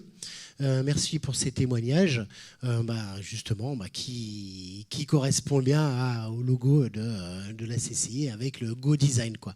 Allons-y, allez-y, faites le pas, entrez dans l'aventure, on va dire, avec le design.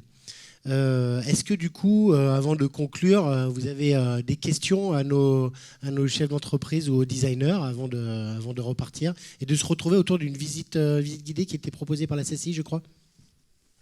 Si quelqu'un, voilà, ou après se retrouver autour du café pour continuer ces discussions et ou échange de cartes de visite. Eh bien, je vous remercie pour votre attention et puis merci pour ces témoignages.